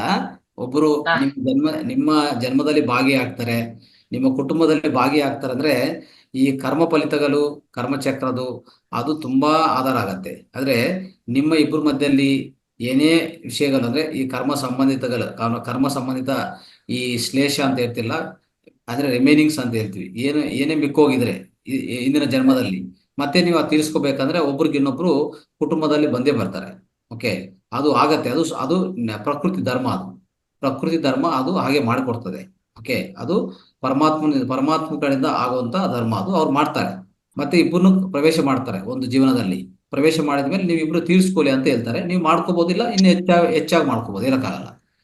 ತೀರ್ಸ್ಕೊಳ್ಳಿ ಅಂತ ಅವ್ರು ಕಲಿಸ್ತಾರೆ, ನೀವೇನ್ ಮಾಡ್ತೀರಂದ್ರೆ ಮತ್ತೆ ಹೆಚ್ಚಾಗಿ ಮಾಡ್ಕೊಂಡು ಮತ್ತೆ ಹೋಗೋದು. ನೆಕ್ಸ್ಟ್ ಜನ್ಮದಲ್ಲಿ ಇಬ್ರು ಶತ್ರುವಾಗಿ ಬರೋದು. ನೋಡಿ ಹೆಂಗಿರ್ತದ. ಈಗ ತೀರ್ಸ್ಕೊಳ್ಳಿ ಅಂತ ಕಲಿಸಿರ್ತಾರೆ, ನೀವು ಅದು ಹೆಚ್ಚು ಮಾಡ್ಕೊಂಡು ನಿಮ್ಮ ಈ ಕೆಟ್ಟ ಸ್ವಭಾವದಿಂದ ಎಲ್ಲ ಮಾಡಿ ಹೆಚ್ಚು ಮಾಡ್ಕೊಂಡು ಮತ್ತೆ ನೆಕ್ಸ್ಟ್ ಜನ್ಮದಲ್ಲಿ ಏನಾಗತ್ತೆ, ಇಬ್ರು ಒಬ್ರಿಗೊಬ್ರು ಶತ್ರುವಾಗಿ ಬರ್ತೀರಾ. ಅದೊಂದು ಪಾತ್ರೆ ಕೊಡ್ತಾರೆ. ಪಾತ್ರೆಗಳು ತಗೊಳ್ಳಿ, ಎಷ್ಟು ಪಾತ್ರೆಗಳು ಬೇಕೋ ಅಷ್ಟು ಪಾತ್ರೆಗಳು ತಗೊಳ್ಳಿ, ಏನ್ ತೊಂದರೆ ಇದೆ. 400 ಜನ್ಮಗಳು ಇದೆಯಲ್ಲ, ಏನ್ ತೊಂದರೆ ಇಲ್ಲ. ಈ ಜನ್ಮದಲ್ಲಿ ಸಾಕು.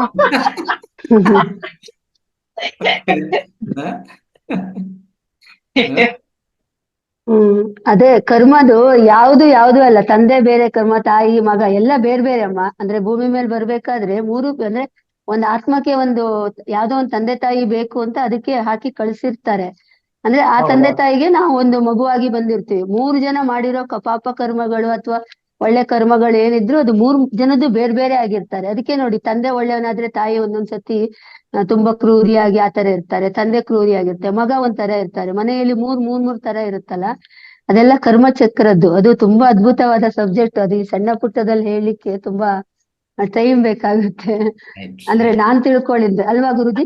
ಅಂದ್ರೆ Yes, ಅದೆಲ್ಲ yes. ಹಾ ಅದಕ್ಕೂ ಸಪರೇಟ್ ಹಾ ಇರ್ತದೆ. ಸಪರೇಟ್ ಸಬ್ಜೆಕ್ಟ್ಸ್ ಆಮೇಲೆ ಇನ್ನು ಹಾ ಇಲ್ಲ ಸರ್, ಬಾರಿ ಇಂಟ್ರೆಸ್ಟಿಂಗ್ ಆಗಿದೆ ಸಬ್ಜೆಕ್ಟ್ಗಳು ಕೇಳ್ತಾ ಇದ್ರೆ. ಆಮೇಲೆ ಇನ್ನೊಂದು 7 ಜನ್ಮಕ್ಕೆ ನೀನೇ ಪತಿಯಾದ್ರು, 7 ಜನ್ಮಕ್ಕೂ ಇವರೇ ನಿನ್ ಗಂಡ ಆಗಿರ್ತಾರೆ ಅಂತ ಹೇಳ್ತಾರಲ್ಲ, ಅದು ಹೆಂಗೆ ಸರ್? ಅದು ಖಂಡಿತ ಸುಳ್ಳು. ಅದು ಅಂದ್ರೆ ಇಲ್ಲ, ಸ್ವಲ್ಪ ಸಂಬಂಧ ಇದೆ. ಅಂದ್ರೆ ನಮ್ಮ ಈ ಯಾವುದೇ ಪ್ರಾಚೀನ ವಾಕ್ಯಗಳು ಸ್ವಲ್ಪ ಅದರಲ್ಲಿ ಸತ್ಯ ಇದೆ ಅಂತಾನೆ ಅರ್ಥ. ಅಂದ್ರೆ ನೀವು ಒಂದು ವಿಷಯ ಯಾವ್ದಾದ್ರು ಒಂದು ಕೆಟ್ಟ ವಿಷಯ ನೀವು ಕಲಿದ್ರೆ ಈ ಜನ್ಮದಲ್ಲಿ 7 ಜನ್ಮ ಬೇಕಾಗತ್ತೆ ಅದು ತೀರ್ಸ್ಕೊಡಕ್ಕೆ. ಓಹೋ. ಯಾವುದೇ ಒಂದು ಗುಣ ಸರಿಪಡಿಸ್ಕೋಬೇಕಂದ್ರೆ ಈಗಿಂದ 7 ಜನ್ಮಗಳು, ಅರ್ಥ ಆಯ್ತಾ? ಈಗಿಂದ 7 ಜನ್ಮಗಳು ನೀವು ಅದು ಪಾಲನೆ ಮಾಡಿದ್ರೆ ಅದು ಮತ್ತೆ ತಿರ್ಗಾ ನೀವು ತೀರ್ಸ್ಕೊಳ್ಳೋ ಅವಕಾಶ ಸಿಗತ್ತೆ ನಿಮ್ಗೆ, ಅರ್ಥ ಆಯ್ತಾ? ಸೊ ಆದ್ರೆ ಅಷ್ಟು ಜನ್ಮಗಳು ತಗೊಂಡು ಮತ್ತೆ ಸರಿಪಡಿಸ್ಕೋಬೇಕು. ಒಂದು ಕೆಟ್ಟ ಗುಣ, ಯಾವುದೋ ಒಂದು ಕೆಟ್ಟ ವಿಷಯ ನಾವು ತಿಳ್ಕೊಂಡು ಅದನ್ನು ಇವತ್ತಿನ ಜನ್ಮದಲ್ಲಿ ಪಾಲನೆ ಮಾಡಿದ್ರೆ ಮತ್ತೆ ಅದು ಸರಿಪಡಿಸ್ಕೋಬೇಕಂದ್ರೆ 7 ಜನ್ಮಗಳು ಬೇಕಾಗತ್ತೆ.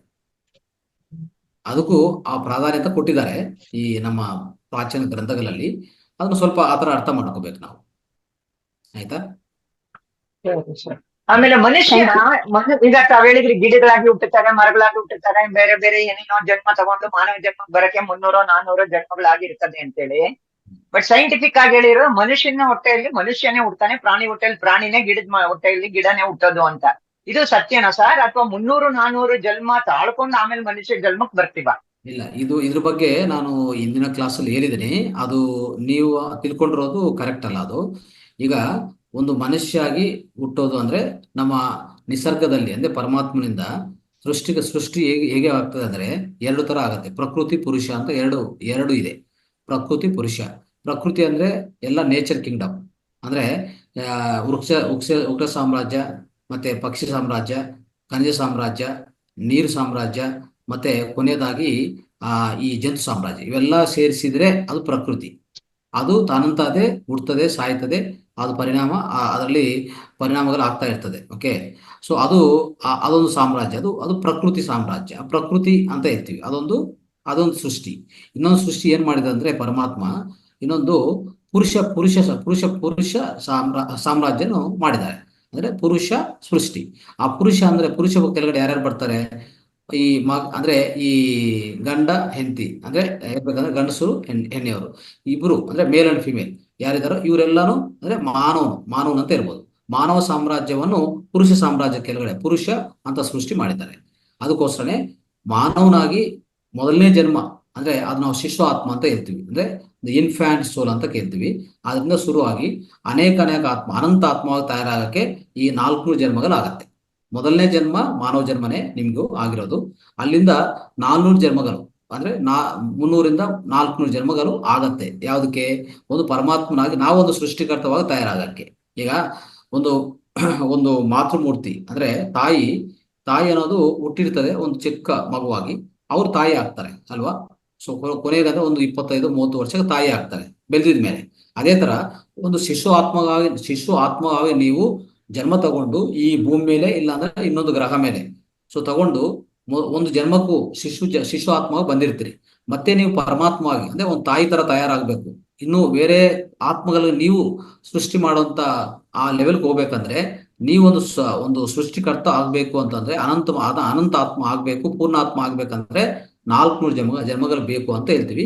ಇದು ನಾವು ಸೋಲ್ ಎವಲ್ಯೂಷನ್ ಅಂತ ಆತ್ಮ ಪರಿಣಾಮ ಅಂತ ಒಂದಿದೆ, ಅದ್ಭುತವಾದ ಸಬ್ಜೆಕ್ಟ್. ಅದರಲ್ಲಿ ಹೇಳಿದ್ವಿ, ಇಂದಿನ ಕ್ಲಾಸಲ್ಲಿ ಹೇಳಿದ್ವಿ. ಒಂದ್ಸರಿ ವಿಡಿಯೋ ನೀವು ನೋಡ್ಬೋದು. ಓಕೆ, ನಿಮ್ಗೆ ಅರ್ಥ ಆಗತ್ತೆ ಎಲ್ಲ. Right, thank you.